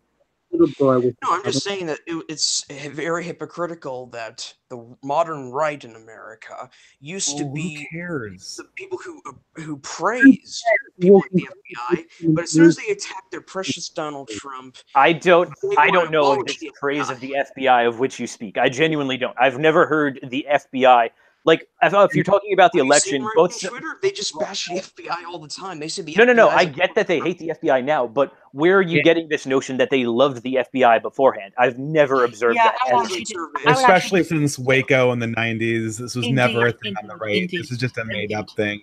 Indeed, I would actually dispute it as well, because I actually cannot recall a time when the populist right has ever liked the FBI in the first place. Forget the populist right. I can't recall a time when the right wing has gone out of their way to say, yeah, we really like the FBI. It just seems like such a random thing to do, and I've never heard any right-winger, neocon, new right, alt-right, or whatever ever endorse the FBI in an explicit or implicit fashion. It just seems like you're pulling that out of your ass. They're always showing off and explaining how they defend the thin blue line, right? Justice. The blue line is local police courts, not the FBI. Like, I just need to, for clarification, people who might not live in America, when the Republicans defend the thin blue line, that refers to. They're always vocalizing how they support the thin blue line, law enforcement, and the pursuit of justice.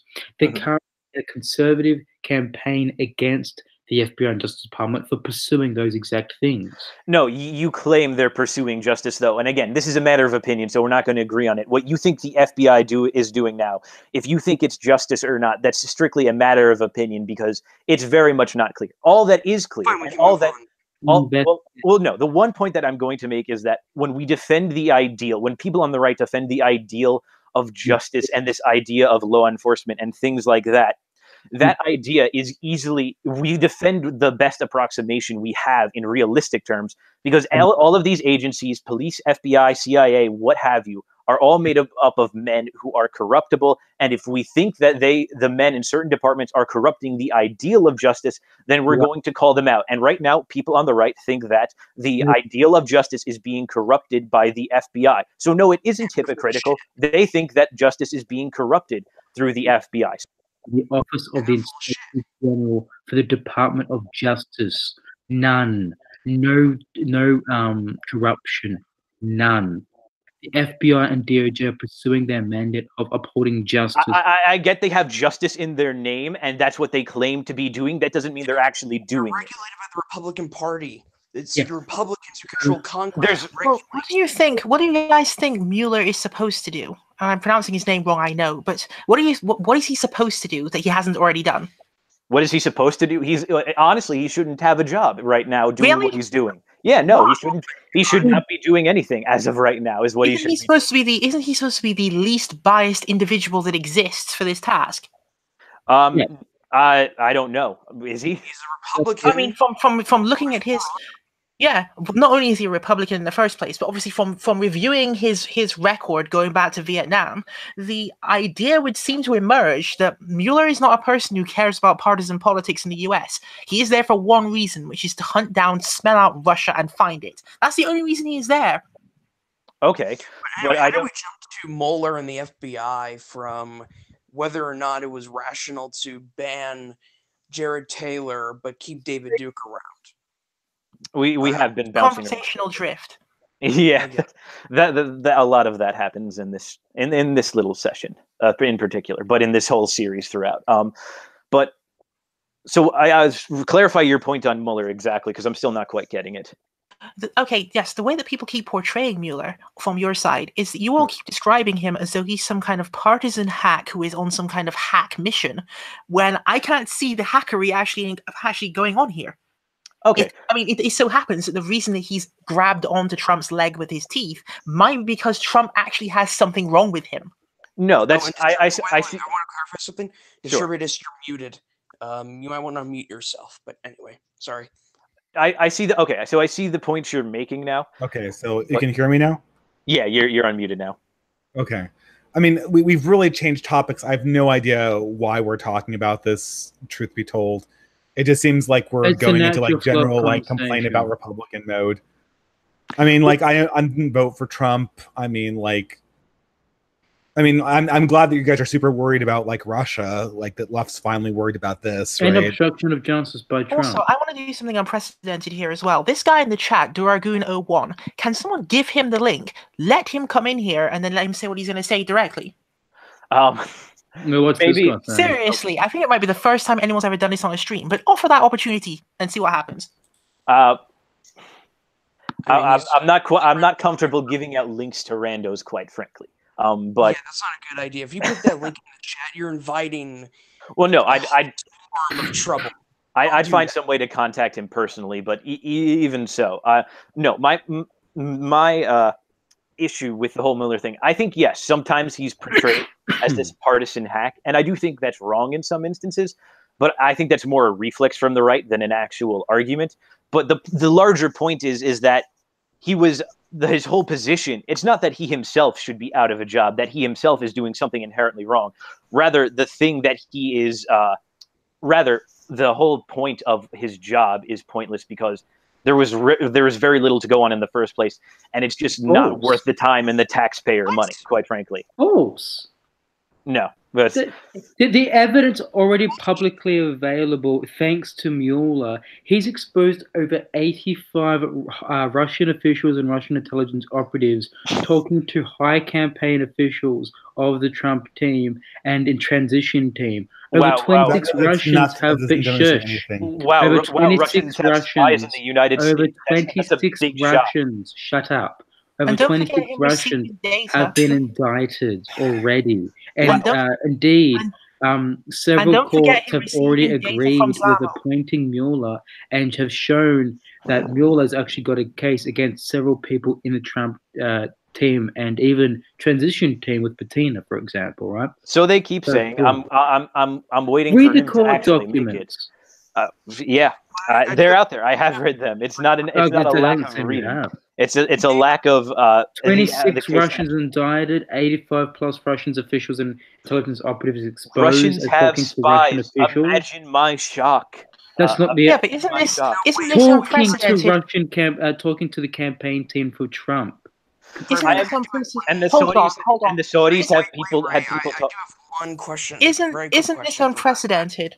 Wait, Ray. Let me ask this question. You can go. I'm sorry. Okay. But here's the thing, pragmatic. If it's not the FBI, the Department of Justice, the CIA, or the people that we have entrusted through our democracy to protect the law, justice, or whatever, if they cannot investigate the president now, then who can hold the presidential office accountable? I think they can hold it. It's an individual case-by-case basis. Again, I think in these cases, all that we've proven is that Russia tries to interfere in U.S. affairs. Big shock there. And actual collusion. No, not actual collusion. Obstruction of justice. You've yet to prove collusion. You've just proved that Russia has. We've already done so. Okay, then why have there been 0 Americans indicted? Why is it just Russians? Dude, there was like 80. Manafort put George Papadopoulos, Rick Gates. Manafort was indicted on a charge for colluding with Ukrainians. Have all been exposed. Shut up, and you will shut up.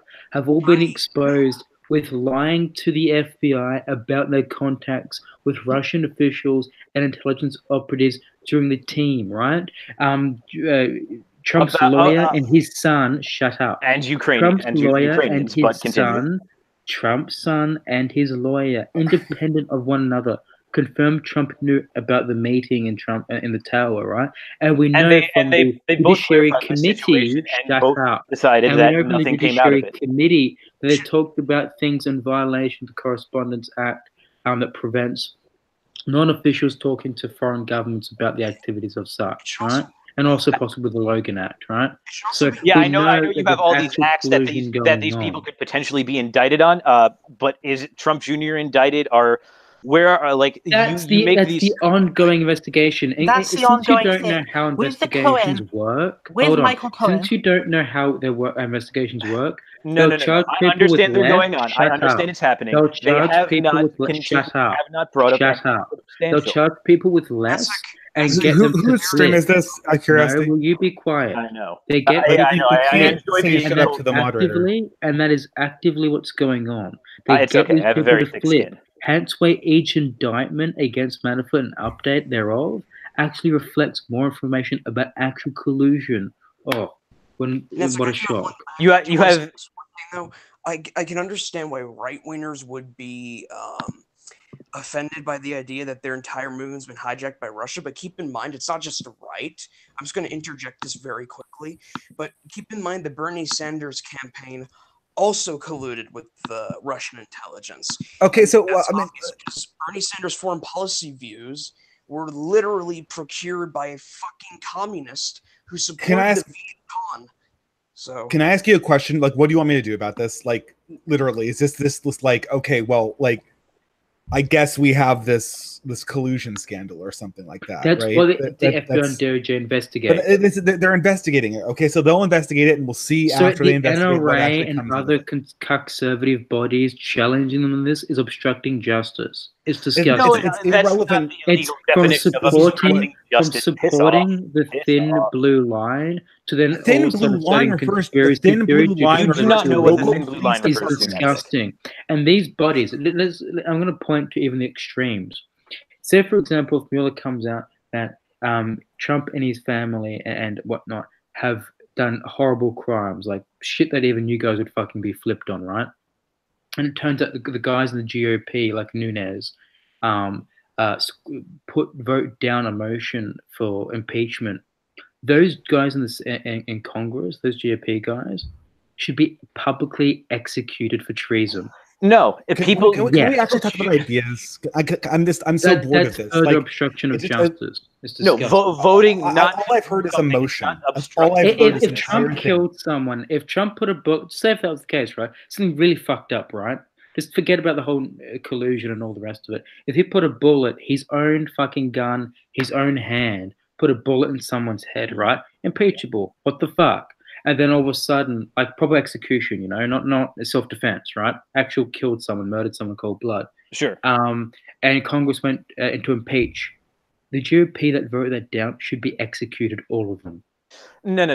Voting not to prosecute is not an obstruction of justice. It's not something you get executed for. Do you know what would happen to our justice if that were the case? He's using the Nixon definition of obstruction of justice. Wait, hold on. I want to hear this idea. So you're saying, as a jury, you want to make it a executable crime to vote against some kind of predetermined consensus. That's what you're telling me? If there's video footage of Trump literally putting a bullet in someone's head, right? That should be impeachable. The people that try and vote that down are obstructing of justice. Do you know what that would do to our legal system if you implemented that? They should be executed. Do you know what would happen if? Can you actually address what I'm saying? What body would prosecute a jury for voting down for voting against someone because being they're guilty? obstructing justice? You're saying not only are you saying if I'm the president of the United States and I kill someone in cold blood and there's video footage of it and all the rest of it, and Congress goes for impeachment and gets voted down, they've just obstructed justice, literally. No, they've decided not to vote to prosecute. That's not obstructing justice. Yeah, impeachment that's not obstructing justice. No, impeachment is the process of getting someone out of office. Who would convict them of this, may I ask? And under what law? What law are you actually proposing? Murder. No. The thing that you execute the jury for voting against. What? You're saying that the jury itself. I'm going to remind you what you said. You said that the jury itself should get prosecuted. Yes, because essentially what Congress is acting as in an impeachment case is they're acting as the jury on a what the fuck is they're the legitimate jury for prosecuting the president. So you're saying that we should prosecute juries. Some body is going to determine the innocence or guilt that is not legitimate by the Constitution. Every single one of them and then we're going to execute the actual jury for voting against this for the murder. Cold blood murder. They should be executed. Do you understand what you don't understand even what you're saying? Oh, I understand what you're saying. Clearly. Just gonna have to say I do not agree with NatSec on this, in case anyone is wondering whether I do. Because that means the precedent that you guys set, the scum that sets this precedent is that the president could literally kill someone in cold blood and not suffer any consequence. It's disgusting. Well, unfortunately, that is how. Congress. That's how it works. You're essentially saying that if a grand that means it should be changed. No. Like for example, let me explain to you what you're saying because I found the proper terminology to explain. Using for political power the ability for pardons, not because they've met the criteria outlined for a pardon, but because he's using it for political power. Right? It's disgusting. No, let me explain to you what you're advocating because you don't actually know. What you're saying is that if a grand jury does not choose to indict someone over something that appears obvious, that the grand jury should be able cold-blooded murder on video. Yes. So if I want no. Let me give this to you in civilian terms because you don't quite understand it. If there was video of me personally walking up to somebody and just shooting them in the back of the head, obviously murder, completely unwarranted. If that then went to the grand jury and the grand jury chose not to indict me, you're saying that the grand jury in that case should be executed. Yes, because it's obstruction of justice. No, that's the grand jury choosing not to indict. That is not obstruction of justice. There's no justice in that. Choosing not to indict is not obstruction of justice. This is so confused about how proper legal precedent works. There's no justice in that. I know you guys don't know how American law works. No, you don't know how American law works. What are you talking about? Here's the thing. Literally NatSec wants position. No, but NatSec, your entire position overturns everything to do with Anglo-Saxon justice. You can't execute the jury. Yes, you can actually. No, you and under a nice reform. So ignorant. So ignorant. I don't even know what to say. Because these guys are obstructing justice. Cold-blooded killer. A cold-blooded killer has just show me a legal precedent where the grand jury has been convicted of obstructing justice for not indicting of a crime. They didn't even do that with. I would just say it would be under reform, because literally, if I'm a cold-blooded killer and I get off the hook. No. Okay, listen, NatSec. Here's they didn't even do that with O.J. Simpson. When he was obviously guilty and then he got away with it, but no one did anything to the jury as a consequence of that, and there's a reason for that. That's because that's just how the system works. Trump. Can we talk about ideas, please? I mean, this is like we're like walking through like grade school civics here, and it's really painful. You are scum, and you should probably be killed yourself. Okay, listen, NatSec. There's a difference between how everybody. Wait. Let me jump in very quickly, NatSec. There's a difference between how you feel and what is pragmatic. Okay, the jury that allowed O.J. Simpson, the jury that said O.J. Simpson was innocent, you can feel free to think that they should die for declaring this obvious murderer innocent. But you know what? If we did that, if we allowed the government to execute jurors for making the wrong choice, killing the entire criminal justice system collapse in on itself. Yes, and also it would mean that whenever the government is the one doing the prosecuting, they will kill the jury for disagreeing with them. That's what would happen. Yeah, so that's like, no one here agrees with you on this one. You're on your own. We all think your idea is insane. It will not work in American politics. It might work in the Middle East, but not here. Prosecution, right, of someone who's done something wrong that's evident, it's not a matter of fucking opinion, should go without consequence. That is scum. Okay, but again, just to reiterate, if again I shoot somebody in broad daylight, it's unprovoked. I'm not insane. I'm completely competent. I just decided to kill this guy. That case is taken to a grand jury, and then that grand jury decides not to indict me for whatever reason. You're saying that grand jury should then all be executed themselves for just not choosing to prosecute that case. Justice. So again, just to be clear, you're choosing to execute innocent people who have done nothing wrong for not choosing to prosecute a crime. That is your position, correct? No, they're obstructing justice. That's not innocent. That's not obstructing justice, but yeah. No, find me an English common law history where choosing not to prosecute a crime is the same thing as obstruction of justice. Show me the legal precedent for that, please. Legal precedent if you shut the fuck up. There's none. There's none, Natsec. I'm not saying there is. Then why? So this is just your crazy idea, then? This is just your crazy opinion. Between how you feel and what's realistic. It's not realistic to kill. Otherwise, I would cite legal precedent, but there isn't. Stop being such a fucking pussy and stop muting people for disagreeing with you. I don't know how to take that power away, but all right. All right. That's I think. Cool, can we talk about ideas now? Like, yeah, I think. What was this? What was this? What did we start this about in the first place? Did you guys talk to Geo-Libertarian about the land value tax, or were you able to do that? He hopped out for a bit. He left already. I guess. I know that. Did he say he was coming back or not? I don't know. He didn't.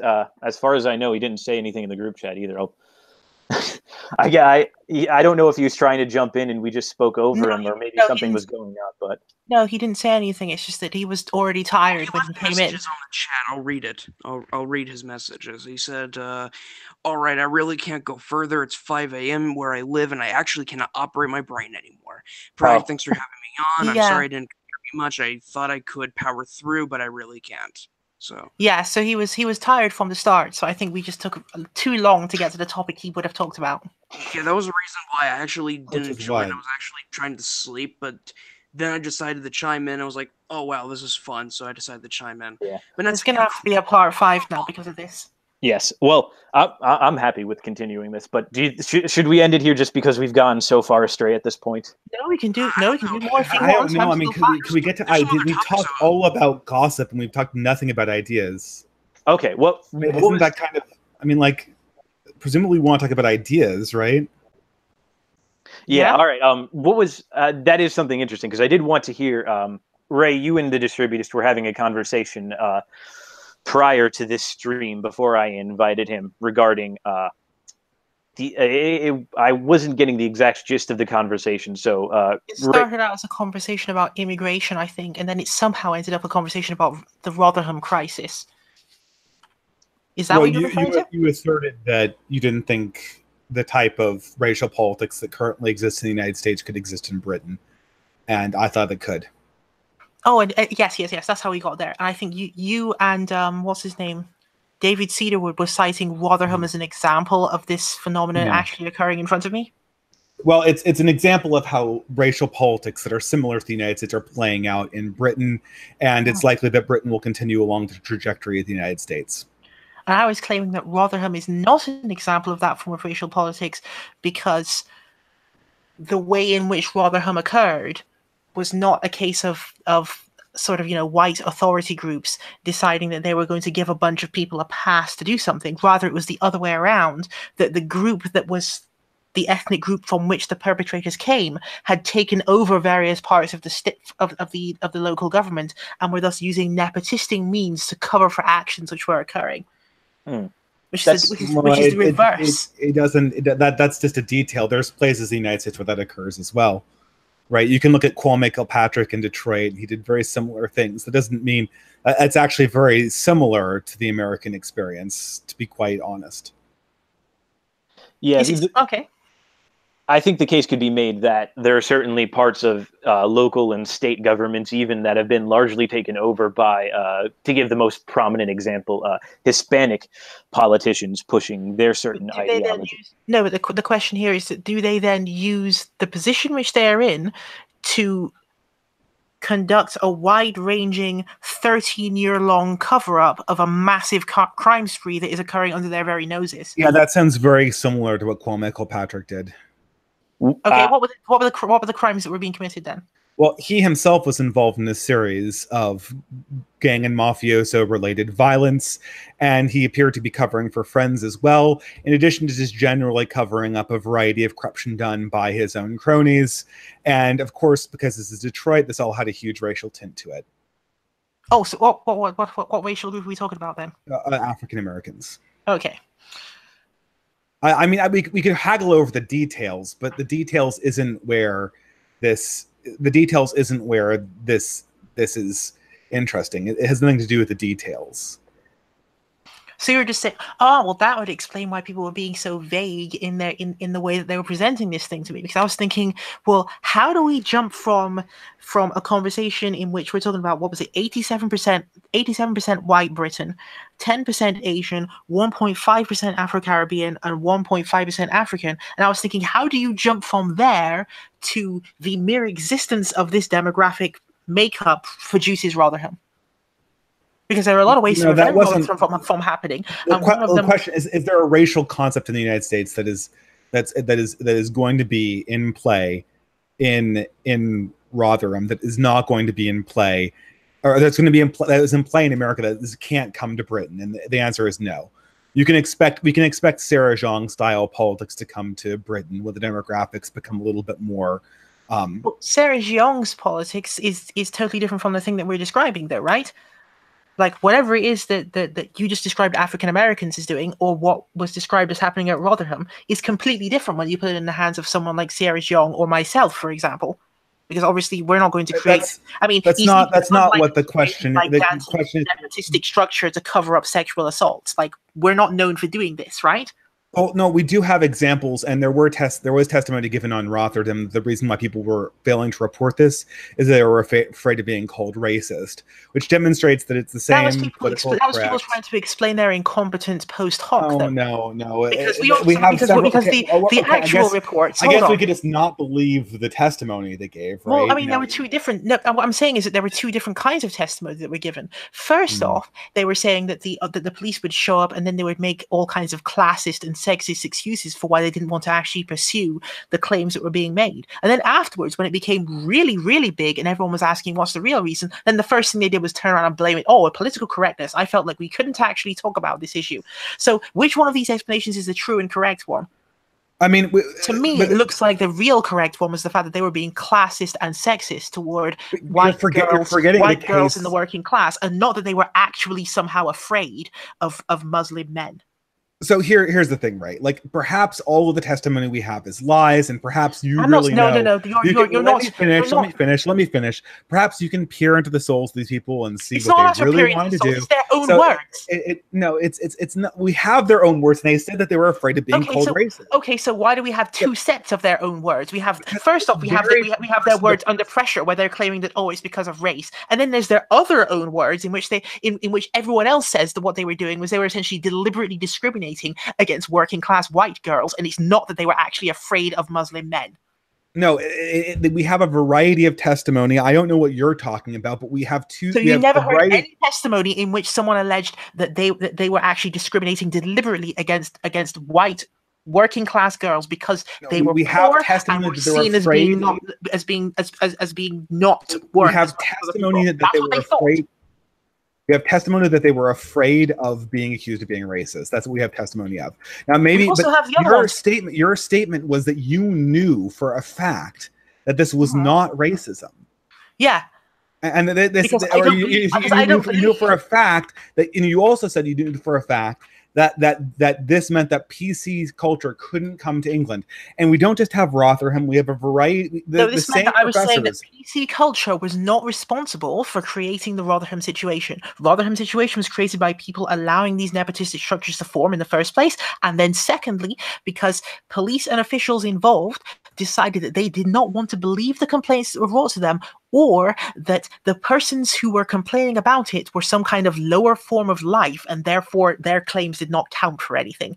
That is why it went on for that long. I mean, does anyone seriously believe that they were afraid of these people? Does anyone seriously believe that they're afraid of these pudgy-looking men? As always, right.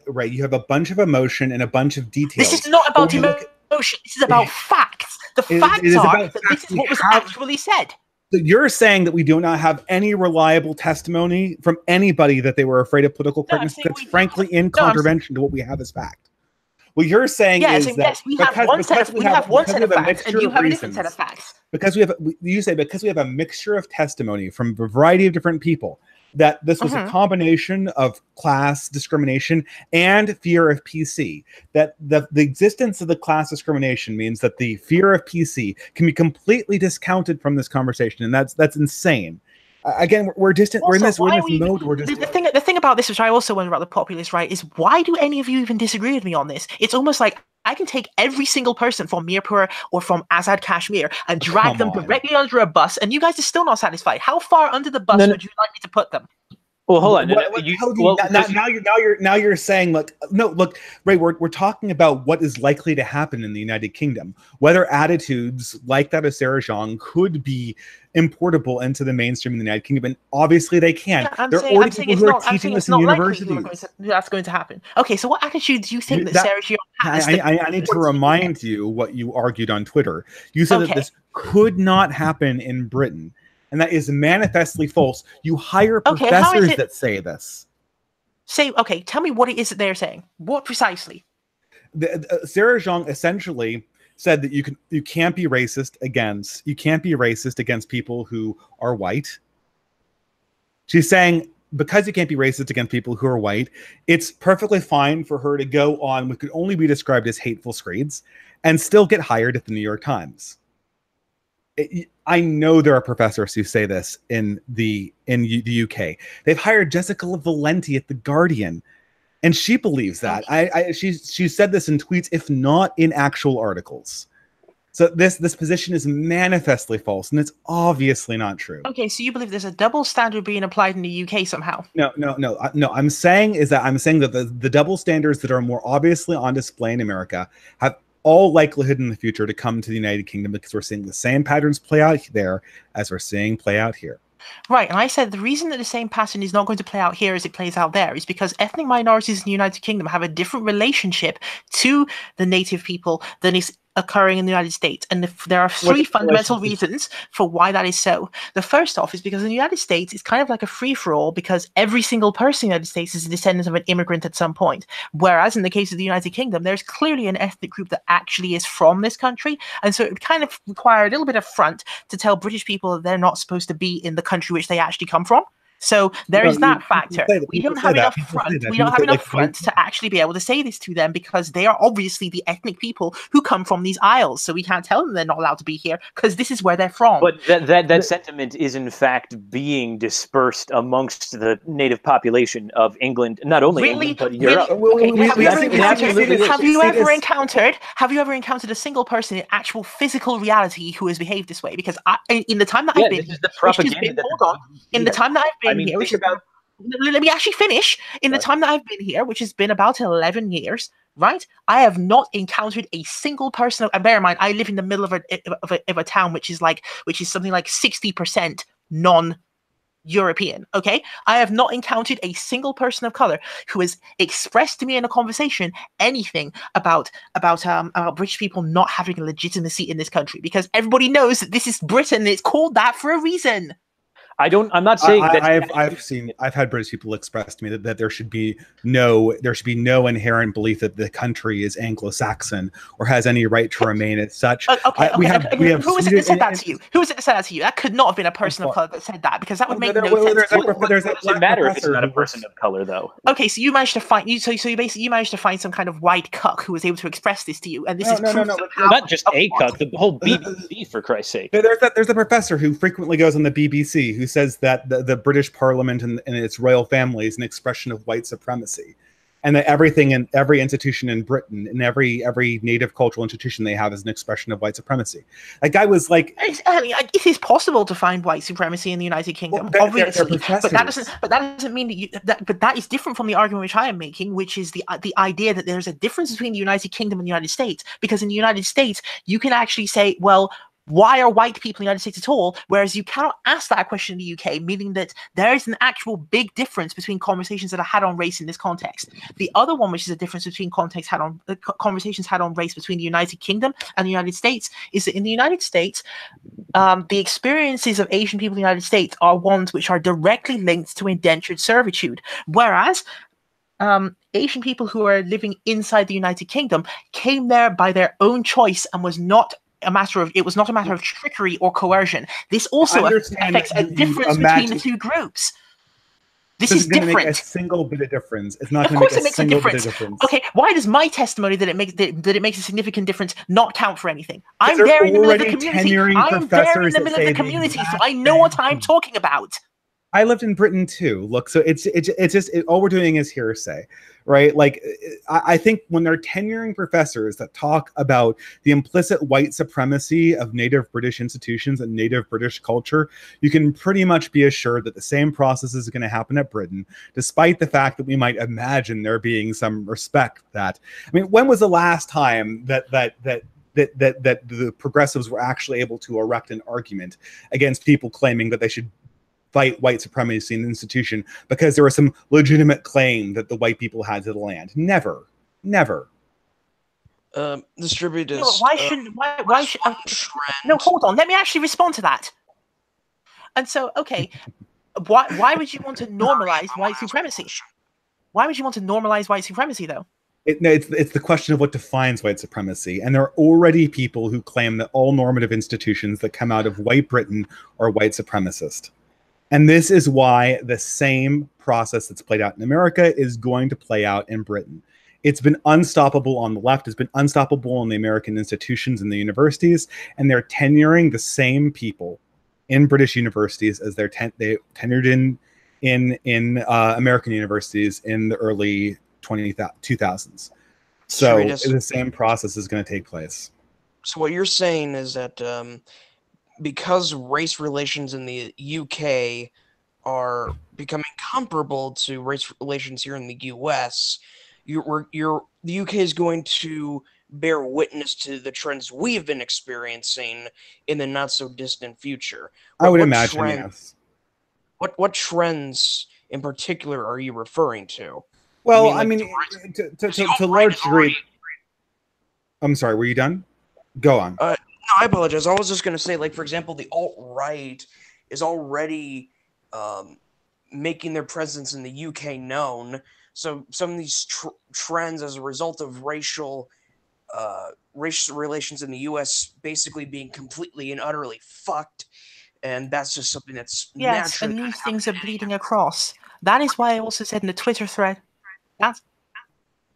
That's why I also said in the Twitter thread that we were actually talking about that if there was going to be an importation of the race relations across the pond, it would actually be brought across by the alt-right first. No, it's brought about by the left first, because they're the ones that are tenuring these people in universities. They're the ones that are saying that we should tear down every part of these old institutions because they are part of white supremacy. I mean, so we've basically agreed on the point that they're going in the same direction. All we're arguing over now is who fault is.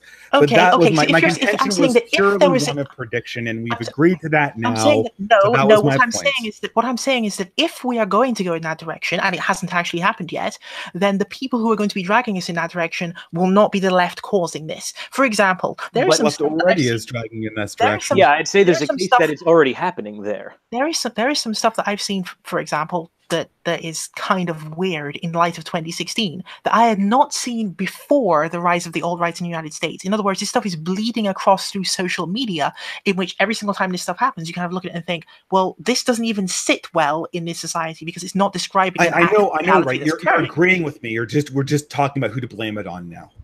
You're agreeing that there is no separate trajectory. All you're saying is that I'm saying that there is a separate. I'm saying that there is a separate trajectory. I know that's always the explanation. I'm saying that I'm saying that there is a separate trajectory. It's just that if someone is going to try to move it into some other weird direction, then it's going to be the right that is going to be trying to do this. And we've noticed their attempts to do this. It just hasn't worked yet. Well, I think from people, and I know quoting this is somewhat taboo because this is a person who is has been known for some interesting things. But I think if you genuinely take a look at something like This Week in Stupid by a Sargon of Akkad, I think you can clearly see, even if you don't want to take all of his examples exactly at face value, or if you want to take, if you want to say he's not being really charitable in every single case he examines, there's certainly a case to be made that the type of situation in both academia and popular culture that is being described by the distributist has taken root in Britain to some extent. And I think the best example of that has been in the form of Brexit and the Remain crowd, in which they display a very popular sentiment of, Britain being, quote unquote, a nation of immigrants, which is actually a line pushed by people from the BBC. So it's coming from a top-down style in much the same way that the opinion was filtered down through academia in the United States. And so you do have this sort of belief that there shouldn't be any inherent ethnic binding to the nation of Britain coming from native Britons, coming from... BBC isn't perfect. I've got to dispute that as well. I can't imagine. How could the BBC claim that the United Kingdom is a nation of immigrants? Like, it literally, by definition, is not. No, I'll give you an example. They have a video proclaiming just that. Like, you can go on their YouTube channel and find a video where they're proclaiming just that. I agree, it's a ridiculous claim, but they do make that claim. And I'm telling you, that's because of the result of what's happened in your country. Yeah, I mean, this has already happened. I also want to address some We're things just denying the reality in front of our eyes at this stage. Everyone can turn on the television and see it. I also want to address some things that are being said in the chat regarding this as well, which is where Dorgoon is saying that I'm claiming that the rights of the real race baiters. Yeah, basically. And the reason I can say that is because, hear me out, the reason I can say that is because probably I'm one of the few people on the left who actually took the time out to go and actually immerse myself in the right, following them around to the point where it was kind of like, at one stage, I'm revealing this, like, people are not going to remember this stream anyway, but there was at one point where I was, like, for all intents and purposes, on the interior of the BNP, and people didn't realize this. Of course they have a strategy. Of course they have a strategy of basically inciting tensions. Does anyone seriously think that they didn't? And so Can I give you an example? Can I give you an example? Just go on the inside. Can I give you an example? So you could have always go and find white nationalists in the corners of the internet, but corners of the internet. Let me finish. The left literally put a model, Monroe Bergdorf, on the air saying that the white race was the most toxic and deadly thing and deadly threat to the human existence imaginable. It was a weapon of mass destruction, or words to that effect. Monroe Bergdorf, they put this person on air saying this. So if you're talking about where all of this racial provocation comes from in the mainstream, it's driven by the left, obviously. You just do not have mainstream publications on the right hiring people like Sarah Zhang and acting like what they say in public is a big deal. This seems like this seems like it's no. Hold on. Let me actually respond to that. This. Hold on here. Let Ray finish. Fine.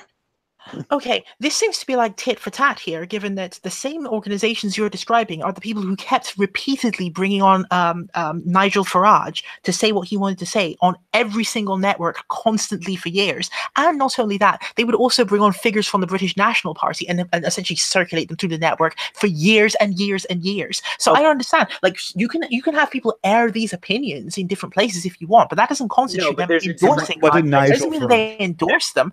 There's a different context to when they brought someone from the BNP or Nigel Farage on, though. It was clear that when they brought these people on, it was essentially to try and have a go at them and to try to mock them and deride them for the very beliefs that they're going on air to proclaim. It wasn't that, oh, this is a legitimate opinion. It's like, oh no, look at this stupid nationalist. Let's laugh at him. And whereas if they brought on somebody from the left who would proclaim something as ridiculous as you've pointed out, like Britain is a nation of immigrants and the inherent whiteness of Britain is bad, that was seen as the respected position, and that's what was adopted as mainstream whenever these conversations were had. Also, I wanted to address something that plenty of interviews where that's happened. Again, this is like hold on. I also want to professors that say this. You know, I mean, how are we ignoring that huge thing, right? I'd also like to address something which, because I said I was going to address two things, but we somehow ended up not doing that. Something that Cortex NRX in the chat also has asked me to talk about, where he has here, quote, so white people in the UK can claim a homeland, but if they do that, you claim they're evil Nazis at fault for dividing the country. Again, that is factually untrue. I'm actually the person who claimed that there is no such thing as Nazis that exist in the world at the present moment. So I'm not sure why I'm being sort of like given these stupid lines that are said by like social justice warriors or something, which I have never uttered ever. Like you can actually, and I would actually challenge someone to do that now. Go to my Twitter account, search just tweets by me, and search the word Nazi. You will find that I have actually never used that term to describe anyone on Twitter. Okay, so here's an example. Here's an example, Ray. The BBC this week, which is it's blue check marked and everything, republished this from Monroe Bergdorf and aired it. The uncomfortable truth is the white race is the most violent, oppressive force of nature on Earth today. This is their words. And they publish this out in the open. Like, where do you see Nigel Farage saying that about any other race? Nigel Farage has been on television several times now, and I don't mean several, I mean several as in dozens of times, in which basically he goes on incredible rants about Romanians and what's the other group? It's two Eastern European groups that he's always on about. What is it? Romanians and someone else. Bulgarians? And does he say that the demographics have higher crime, or does he say that they're the most violent force against Earth? Yes, he's done all of that. Of course, no one cared when he did that, right? Because everyone was kind of like, he's being really annoying. How can he say that? We're not making things up. He has said those things. Does anyone actually deny? You can even put that to the chat too. Does anyone deny that Nigel Farage has said mean things, quote unquote, about certain Eastern European groups? I don't think anyone denies that. That's common knowledge. He said mean things, but he has said nothing comparable to that to the article about that Bergdorf fellow wrote. He said nothing comparable to that in any ways. Pointing out that Romanians might have a higher crime statistic or might commit more crimes is not comparable to like comparing their race to a virus, or comparing them to the most destructive force on Earth, or calling them goblins, or calling them scum. I mean, like, this stuff is so prominent among people who are in the mainstream right now that I can't believe we're denying. I kind of feel like we've shifted. I feel like we've shifted the argument away from talking about specific structural arguments which can't be made between one country and the other to just like plain insults now. So, like, I guess if we're talking about being capable of insulting white people in public, hold on, let me finish. If we're talking about being capable of insulting white people in public, then yeah, yes, that exists literally everywhere in the world. Well, no, it's not a matter of insulting opinion. It's the fact that demeaning white people is endorsed by these institutions like the BBC, like all these different universities. Like our university system, which is the biggest problem because they train the next generation of journalists. Sarah Jeong learned all this stuff in Harvard. And that's why she's spitting it out, because she got credit for it, right? And now she's taking these attitudes into the biggest paper in the United States. And the same process is going to happen in Britain, because institutionally, Ray, they've tenured the same professors in these departments in Britain. To be fair, I think Sarah learned this by actually just being a troll online. No. She's learned this from people like Noah Ignatieff at Harvard. Hold on, we go on, Nero. Sorry. Okay, two things. First, prove Harvard University in particular is spreading anti-white propaganda, because I know they have corrupt professors, but I'm not sure the educational institution itself is openly propagating this shit. What do you mean? If professors get tenured and they say things about white people, like Noel Ignatieff said about white people, then how is the institution not supporting it? The institution is just comprised of the tenured professors. The tenured professors comprise the attitude of the university. They're the ones that set up the teaching curriculum. They're the ones that decide who gets tenure going forward. They're the guys who peer review the research articles. They control the institutional power. Now there is another layer of university that's called the administration, but they're basically selected by the same attitudes that govern the tenured professors. And clearly we see the same standard. Fair enough, but here's my next question. Most of what you and Pragmatic have been suggesting is that most of this why race relations in the U.S. and the U.K. are fucked up is because of what the left is doing by blindly sponsoring diversity to remove whiteness. And I mean, these are extreme masochists. I agree with you. These are extreme masochists.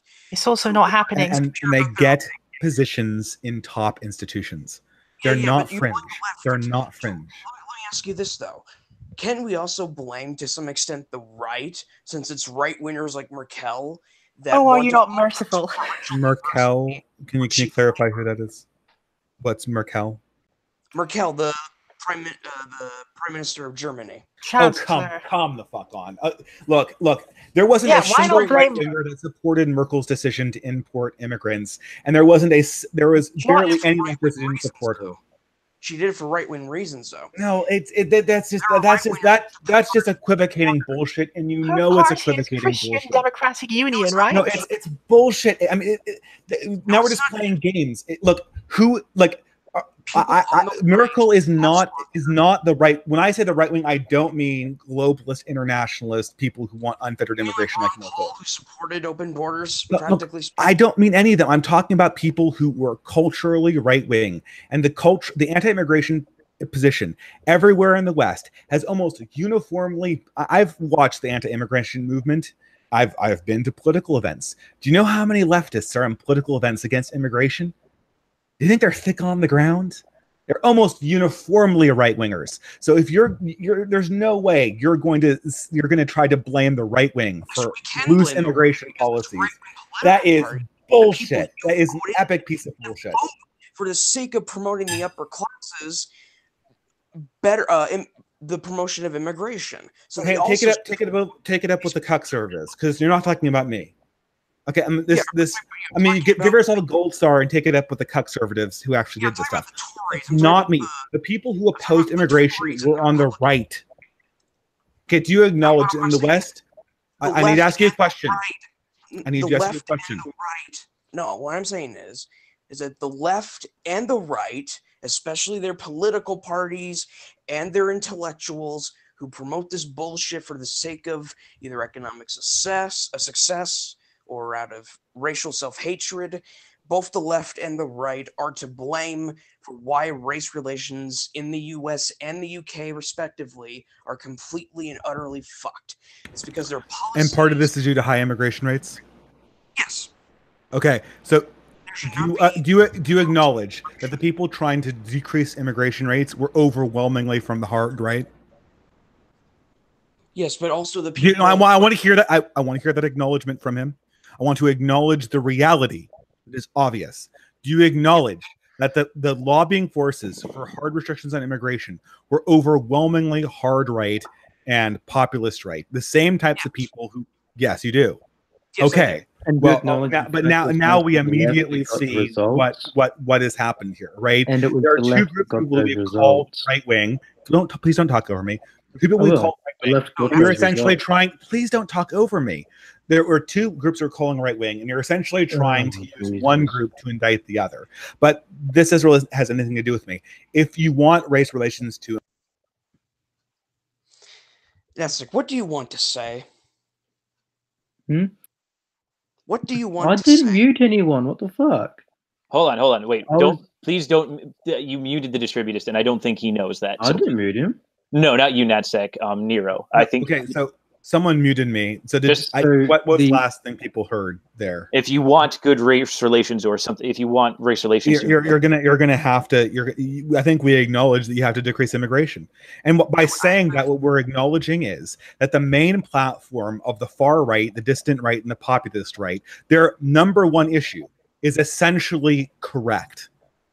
And once we acknowledge that, I think this puts things into a different framework, because we have to acknowledge that as kooky as these people are on the far right wing, as mixed up as they were right about this. And by refusing to listen to them, we have essentially dug ourselves into a really fucking deep hole. Right about what? Well, I just got an acknowledgement that high immigration rates were a huge detriment to race relations in the United States and in Britain. There's been no evidence of that, no. Well, no, but that's what I'm sorry. That's what Platonic would just. That's what he agrees with. There's no evidence for that. There's plenty of evidence that we're not. This is a different conversation. We're not talking about the evidence of immigration being bad. So you got no evidence for that claim, and we do. We have Putnam's research. We do, but that's it. Putnam's research does demonstrate that this is the case. Actually, got rid of and kicked out more illegals than the Republicans. Isn't that interesting? No, it's not. Their definition of kicking out illegals was something more illegal. No, they didn't. This is that's it. You're driving the conversation in a completely different direction. Stop doing that. No, because Netsek, we're not addressing that because president. Netsek, we're not talking about that. You're trying to drive the conversation in a completely different direction. I'm simply saying who got the results. Obama. No, Republicans. No, turning away people at the border is not the same as deportation. That's a false statistic. Can I say something? You guys literally have nothing you believe. It doesn't matter what ideas they are. As long as the Democrat Party did them, you're like totally for it, right? If they deported people, you like it. If they go after Russia, you like it. They included, you like it. Anything that the Senate Select Committee on Intelligence under Feinstein tried to assert that the CIA's enhanced interrogation techniques did not work. This was incorrect, as pointed out by the GOP. What does this have to do with anything? I know, that's it. You're driving this conversation in a completely different direction that nobody else was doing. Don't try and lump me in under your simpleton mind of left versus right. Well, you keep spouting bullshit that makes us think you're left. Like you've only had a leftist opinion this entire stream, so I don't know what you want to subscribe to. So regardless of what's left and right, we agree that the forces that were anti-immigration were essentially correct in the last 40 years. You haven't demonstrated that, no. But that's the interesting question, because I think I can demonstrate it, and I think that Ray and also Platonic actually said that was correct. Evidence for this claim. Well, hold on. No, but did Ray and Platonic agree with that claim? Before I provide evidence? Let me provide an example of how mass immigration to the U.S. is actually hurting race relations. Wait, repeat that claim again. Repeat the claim again. I'm trying to speak. Shut up or I'll mute you. Okay. Who is actually the moderator here? Just out of curiosity. Pragmatic. I don't know how to get people to stop. Nobody can mute anybody except the moderator. Can we establish that? Yes, Pragmatic is the moderator. Okay, so you can't threaten to mute somebody. Continue. Okay, my apologies, Ray, but here's the thing. We are a tribalist species. I think we can all agree with that. We are a tribalist species, right? So, when you have a racially diverse society, you're going to have competing interests. Every racial demographic is going to have competing interests. And of course, those include economic interests. And I'm pretty sure you are aware of this, but white working class people think that Hispanic working class people are trying to seize their jobs. They're trying to get rid of whites in the workforce, right? So when you pardon illegal immigrants, when you promote shut up. mass immigration from Mexico into the United States, you are essentially creating more tension between the two working classes, because one is resistant to the idea of another racial demographic seizing their jobs, while the other isn't. Now, I'm not saying these tensions are justifiable, because honestly, I think it's complete bullshit. The tensions are political, not race. There's nothing to do with immigrants. You're literally pulling they took our jobs. Have you not? Yeah, that's the point. Mainly, it's a meme for a reason. No, but it's also true. But besides that, it's also incorrect. Nero, please continue. Oh, yeah. That's really all I have to say. The fact is that the tensions between the white working class and the Hispanic working class. There is no tensions. By promoting more Hispanic immigration, you are creating more. That's just a fact. They vote for different parties. Just in case we're arguing, it's all they political vote for different based. It's not race between. It's not tension between Hold on. races. I have something to say very, very quickly. Natsec, I have a very, very thick skin, and I'm willing to put up with a lot of insults and a lot of interruptions. But at this point, you're solely on this stream to be a contrarian, and if you continue to just be contrarian, if you continue to just be contrarian, I am going This to is not have being to. contrarian. I can show you fucking contrarian. This is not it. Okay, great. I'm not interested that you can be more annoying than you already are. That he's incorrect and no evidence has been presented that it's a race issue. Immigration. So please present evidence. Natsec, what do you expect us to do? Do you expect us to just pull studies and studies out of our ass on a moment's notice? Like, what is this standard of evidence that you have? Because we could cite news articles and we could cite social scientist studies. Hell, I could allow me to lend you my copy of Bowling Alone for 3 seconds. I really don't want fake news articles. No, I want an actual study of something factual. Natsec, you're so ideologically entrenched. Every time we try to present you with evidence, you just shoot it. I'm asking for evidence. Yeah, I can permit you have Putnam. Bowling Alone. That's your evidence. Read Bowling Alone. There. You could look at the poll figures on the issue of DACA, on the issue of the wall, or immigration in general, and you find that the percentage of people who are against Trump's position is greater than the percentage of people in the US who are white, meaning that the divide cannot be that every white person in the US believes X, and then there's a tension as a consequence of that. I think it's probably about 12% of people in the US who agree with Trump's position. I'd have to see the poll. So I don't know. I mean, you know, far be it. Hold on. Far be it from me. Far be it from me to actually deploy hashtag not all white people, but that's kind of what it looks like sometimes. But what's the point of this? I mean, I do want to say this very quickly, Ray. I do apologize for snapping at you. I just sometimes think I don't get enough room to speak on these streams sometimes. I apologize. No, it's no problem. But I'm just saying that this ethnic tension being described might not be as comprehensive as people are making it out to be. Because when you drill down into statistics, it seems as though there's an awful lot of white Americans that actually don't even care. Yeah, that's a fair argument. Fair enough. Yeah. So, in conclusion, if this race issue isn't because of immigration, isn't because of races or anything like that, so. Well, we can agree. We haven't decided that. There's been a piece of evidence presented to the contrary. There's been no evidence.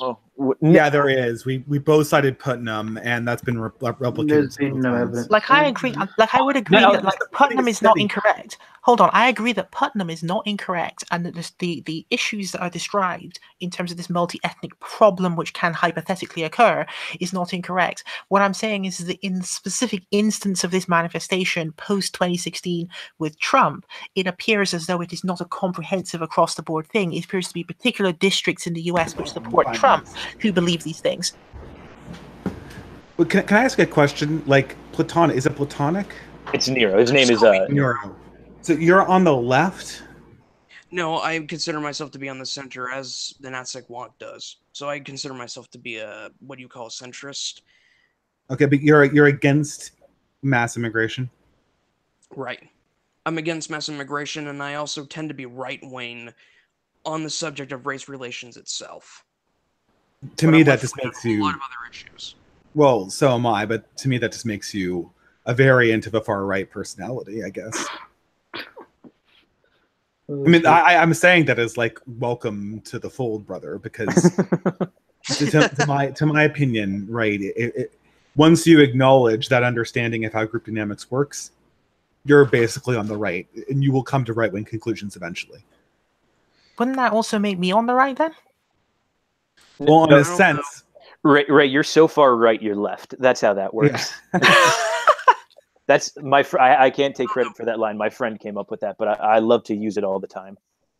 I do think humans are a tribalist species, so I'm very pessimistic about. And we've moved on from that silly notion, though. No, we haven't. We have globalism is the way forward, and that's been demonstrated every time over. I mean, I agree with globalization, but the fact is that massive immigration. There's a difference between free trade and mass immigration. It's not open borders and such. Globalism full scale. It works. It is a superior way of so we've thinking. established that Natsec is just a globalist at this point. He doesn't hold a political opinion. He's just a globalist shill at this point. No, then you're just a nationalist shill. Oh. No small brain. Yeah. I mean, but how do you? I mean, I have to say this. I mean, I don't think Natsec would want to argue about how cohesion works when we increase diversity. Is there an answer for that, Natsec? What? That cohesion goes down when we increase diversity? That social trust goes down when we increase diversity? You must demonstrate that to be the case. Yeah, it's been demonstrated by Putnam several times. Citation. Yes, citation. Literally Putnam's paper on diversity. So actually cite it, make it argument. What does it show and stuff? You literally need... Because think of it this way. If I was to cite, a treatise on a particular topic for an argument in legalities, well, I'm just telling you to read a fucking whole chunk of the book. Here is the Robert Paper's paper entitled E Pluribus Unum, The Negative Effects in Diversity. Just fucking link into Simpleton. Okay, great. So I win now unless you give me a specific link. Table. I win unless you cite me a specific link contrary to this. The whereabouts in this? It's literally the entire details of his research project. Or anything like that? What's the go? Has it started been reproduced or anything? Yeah, it has been reproduced. Economicblog.org. It has been reproduced, yes. All right, so let's look at this. Is this the full page? You can read this, but that is evidence. Okay, so let's move on. All right. The blog links the paper. Jesus. All right. I think I think we should. How long has this been going? This has been going long enough. I think we will. I was going to try to answer the question, though. There is actually a way to have a multi-ethnic society in which the entire place does not implode into a low-trust disaster. And the way to accomplish this is to set up the appropriate social institutions in which people are able to have a consciousness of who they actually are and where they come from, and have this consciousness be welded into part of what it means to be part of that country. And I think we should take this experiment and do it in Japan. Like, that's already occurring. That's already occurring. But I'll get to that in a second. Yeah. But basically, we can already see evidence of this occurring in Britain as well, because rather than doing the kind of like baby boomer race blind thing that the Americans have been doing, which is, why don't we just get a bunch of people together and then we're going to have a proposition nation and pretend that everyone is the same? Well, we've seen how that works out, because eventually people are going to figure it out and it's all a lie, and then you end up with a complete collapse that we've seen going on since 2016. Instead, if you come out at the front and just say outright that we have a multi-ethnic society because immigration had happened previously, and now we're going to have a realistic conversation about how immigration affects the provision of public services and the availability of land and housing, then you can have basically a non-offensive conversation about winding back the immigration. And you can have a situation in which you're not non-offensive conversation occurring in modern Britain. I have a question for Ray, because you're very much becoming. When I listen to Zizek give talks about this very issue, that's very much his sort of position on the issue. That bring more of them in, have the conversation about the difficulties in things such as differences in culture, treatment of women, things like this. You have to have this conversation, and you've proposed this beautiful sort of idea of having this system where people know that their diversity is a part of their consciousness, and you still have a sense of your individuality. But I don't think Britain is a good example of that working, quite frankly. But second, I want to see it realistically implemented in a grander scale, because I don't think you can have a city like London that's the acid attack capital of the world at this point and claim that's an example of doing it. London is an example of it being done incorrectly. So where is the example of it being done right? In the United Kingdom? Well, yes. Give us. Okay. I guess I'm going to start naming some places then. Okay, Birmingham might be one of them, where you've got. That obviously has some problems. The place with the rape gangs. Huh? Yeah. The place with the rape gangs. Another instance.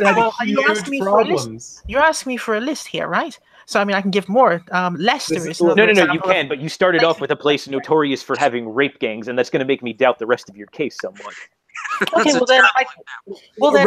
Ray just wants an example to list out something obscure enough so that we have not so that us who don't directly live in Britain haven't heard anything bad about in the news. And this is how it always works. The benefits of diversity are always in the future. They're always where we don't have evidence. They're always asserted that behind closed doors it works. But every time we actually look at a society with actual evidence, and whenever we can actually see it, it obviously doesn't work. What would you like to do instead then? I think it's very obvious what needs to do. We need to end mass migration. We agree on that already. Okay. Well, actually, this is not agreed upon by global elites, so we need to say it again. We need to essentially do a complete immigration timeout. We need to come up with a policy of assimilation and rules for who can about what types of separation are possible. I disagree already. Well, hold on. You asked me for my plan, so let me lay it out, and then you can disagree with it, right? So we need to come up. There needs to be a three-pronged approach. We need to first establish what we can accept people to do outside of society. For instance, I myself am a religious separatist, but I don't want to essentially break off from the government. And I feel that under the 1990s, I would have a very good ability to operate in society if we had certain requirements, neutrality, and certain ways where the government stayed out of my business. For the people who do not want to abide to that, we would have an assimilation policy. And for people who didn't want to abide under either of those two systems, we'd have an expatriation with compensation policy. That would be sufficient to completely smooth out the distinctions. And depending on where we establish the lines, people could choose which option worked for them the best. And eventually, after enough time, these differences would eventually go away. And it's basically three-pronged. Essentially, division where it's possible without threatening the unity of the country. Assimilation in the spaces in the country that have to be shared, and then expatriation for people who do not want to participate in the previous two systems. And that's the only option going forward. All we're arguing after that is where we have the balances set up. Okay, so do you accept, though, that assimilation is basically the worst possible thing you can ask of someone? I myself do not want assimilation. I myself want to come up with a separate piece. Why would you put that on the list? Because it will be necessary to essentially accommodate areas that we cannot divide up. I see the case he's making. We will not be able to divide up everything, right? Major metropolitan areas will be undividable, and they'll have to be run under a unified cultural mandate, in which case we will have to basically be able to run them as multicultural areas. And in those areas, we're going to have an assimilation policy, because there's going to have to be some... Multicultural is the opposite of assimilation. What? This is the reason why I asked the question. Multicultural is the opposite of assimilation. Assimilation is where everyone pretends to be white. And we're essentially going to have an assimilation to something, right? It's going to have to be assimilation to the dominant culture. And that's all there is to it, because we're not going to be able to divide up everything. No, but we just saw that fail in the US. In the US, there was the whole thing was basically, since Eisenhower, was let's have everyone pretend to be white. That has not worked, objectively speaking. No, it hasn't. Okay, but what's your solution? Essentially, yeah. What? Okay, I'm with your Ray's solution. What would your solution be to this problem, Ray? Yeah, at least in the areas that are undividable. The solution to the problem is the same one which I just described earlier, which is basically you create the institutional frameworks in which dialogue occurs between the different groups of people. Yeah, you do not go around doing integration and assimilation on purpose. Instead, you allow people to seamlessly divide themselves, because if left to their own devices, people will actually choose to live in different neighborhoods from other people because they cluster to where their own ethnic group is. Yeah, this is totally a form agree. of self-segregation. You let it happen. Do not do what happened in London, which is where they tried to actually put lots and lots of people of different ethnic groups into the same housing areas because they thought that would be a great idea to make everyone get together. That does not work. It results in complete disaster. I agree with you, Ray. That's my first option. So, like, voluntary self-segregation is the option people have under certain constraints, right? So you can't do things like Sharia law because that would destroy the country, right? But past voluntary self-segregation, there could be some spaces that are going to be necessarily not separatable. There's going to have to be if it's a unified country. Wouldn't that position be similar to Jared Taylor's? Because he claims to advocate for voluntary self-segregation as well. What the question is, what is the other option?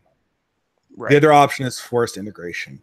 And I think that's going to be more problems than it's worth. Well, I mean, most of the United Kingdom, excluding London and another area which has suddenly slipped my mind, that voluntary self-segregation, quote-unquote, thing that's happening is the thing that has been happening. It's just that constantly the populist right comes out and says, oh no, we can't have ethnic enclaves. And I'm thinking, really? Do you want to see what the alternative looks like?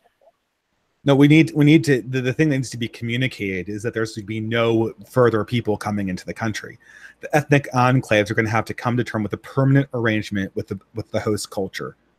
And that's going to have to be established. You're not going to be able to import new demographics, and you're not going to be able to bank on new demographics coming into the country.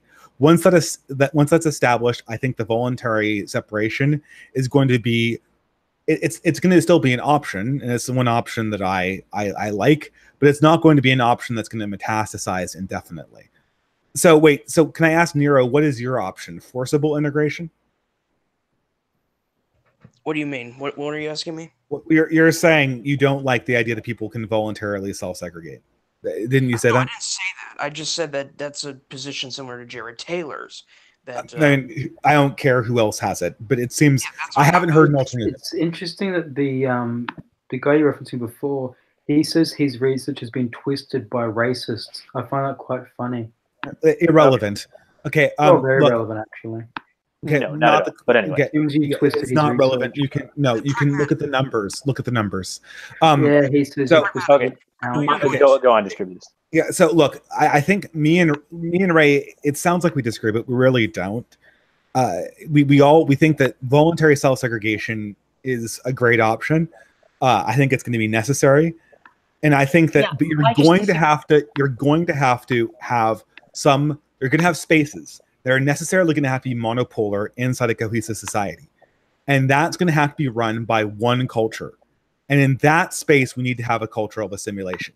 Now, I agree, a lot of people aren't going to like living as minorities. But if they don't like living as minority cultures, and they don't want to assimilate, so they don't want to peacefully separate, and they don't want to assimilate, then we should offer them a generous compensation package to go to a country where they don't have to be a minority.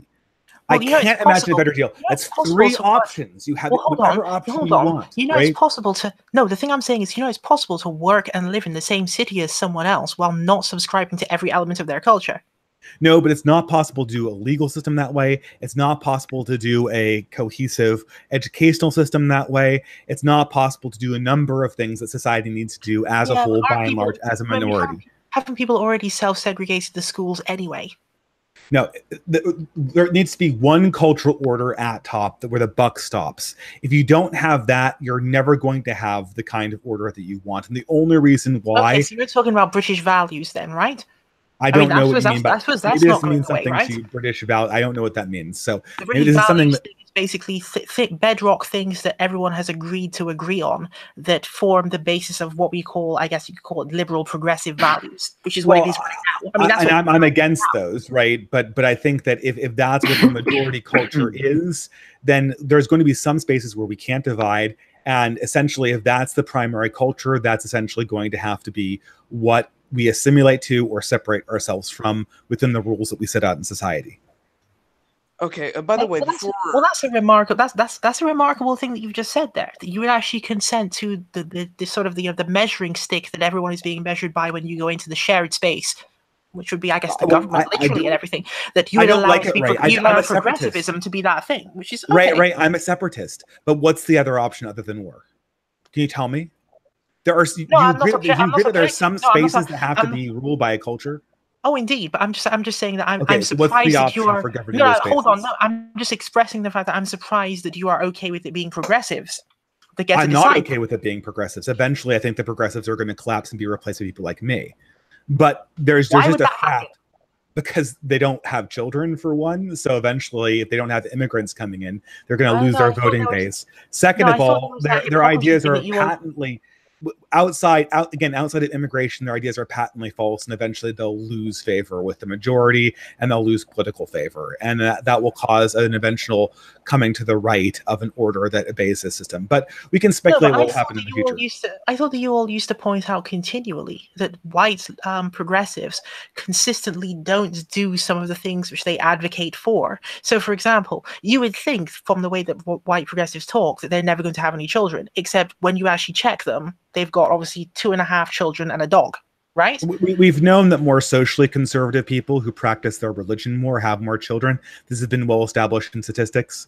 We can quibble over it, but that's not my point. My point is that I think we agree that those three options are what we need to do, and that I haven't heard any options outside of the three I proposed of a way to clean up this mess. Is that correct? Sure. It's just that the thing that I'm objecting to is the idea of the forced emigration part, because I don't think anyone who's actually there are three options. How is it forced? You got three options. Well, why would okay, when you list the three options like that, it seems very easy for someone to never end up in that third option then. Because what would you have to do in order to fall into that option? You have to not be happy being a minority and not having your culture in charge of the main institutions under the rules we have set up.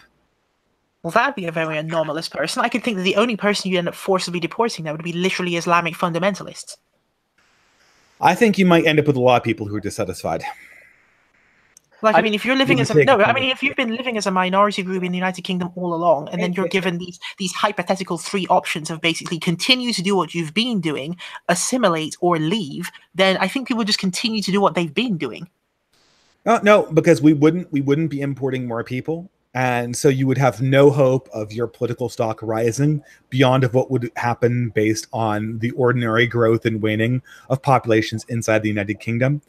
So you wouldn't be looking forward to like an Islamic Britain in 50 years. Indeed, this is the way it is. Indeed. So those so those kind of persons would indeed be upset, and I suppose maybe they would give up, right? I'm talking about everyone except for them. Everyone except for them would not be very sort of disrupted by this, given that everyone else's political power does not depend on a numbers game. It depends on the ability to lobby parliament, right? So, like, for instance, I'm just going to choose someone randomly here. Let's say that we have Koreans, because I always settle on Korea for some reason. So Koreans in the United Kingdom, of which there are a significant number, but not very many compared to everyone else. Like, I mean, I don't think there's anyone from Korea is going to be like, oh no, you've prevented future migration of Koreans. Now our political power is ruined. No, of course, lobbying shall continue, right? Yeah, maybe. I mean, we'll see how they do, right? Maybe they'll create a little Korean village inside Britain. Maybe they'll breed into the gene pool. Who knows, right? All right. We're just describing one eventuality. Yeah, we're I think because we've reached the point of speculation, and because the stream has been going on for almost 3 hours now, as Nero has pointed out, I think we'll have to call it for now, and we'll pick up some of these topics again in part 5. Can I say one Korean though? One last thing. Sure. Since I bring up one thing though that me, Ray, Natsik, and probably you agree on, but I'm not sure. But there's the distinction between free trade and mass immigration. Can free trade be the topic of the hypothetical part 6 or whatever? Part 5. Part 5. Yeah, sure. I think we can do that. I don't have an opinion on that, so I probably won't come back for that. But yeah, that'd be great. Thank you for joining us while you could. Right. We there very is much one more appreciate thing it. I want to add as well before we go. On my point about progressives having children, the people in the chat are basically confirming my claim on that, which is that progressives are indeed having children.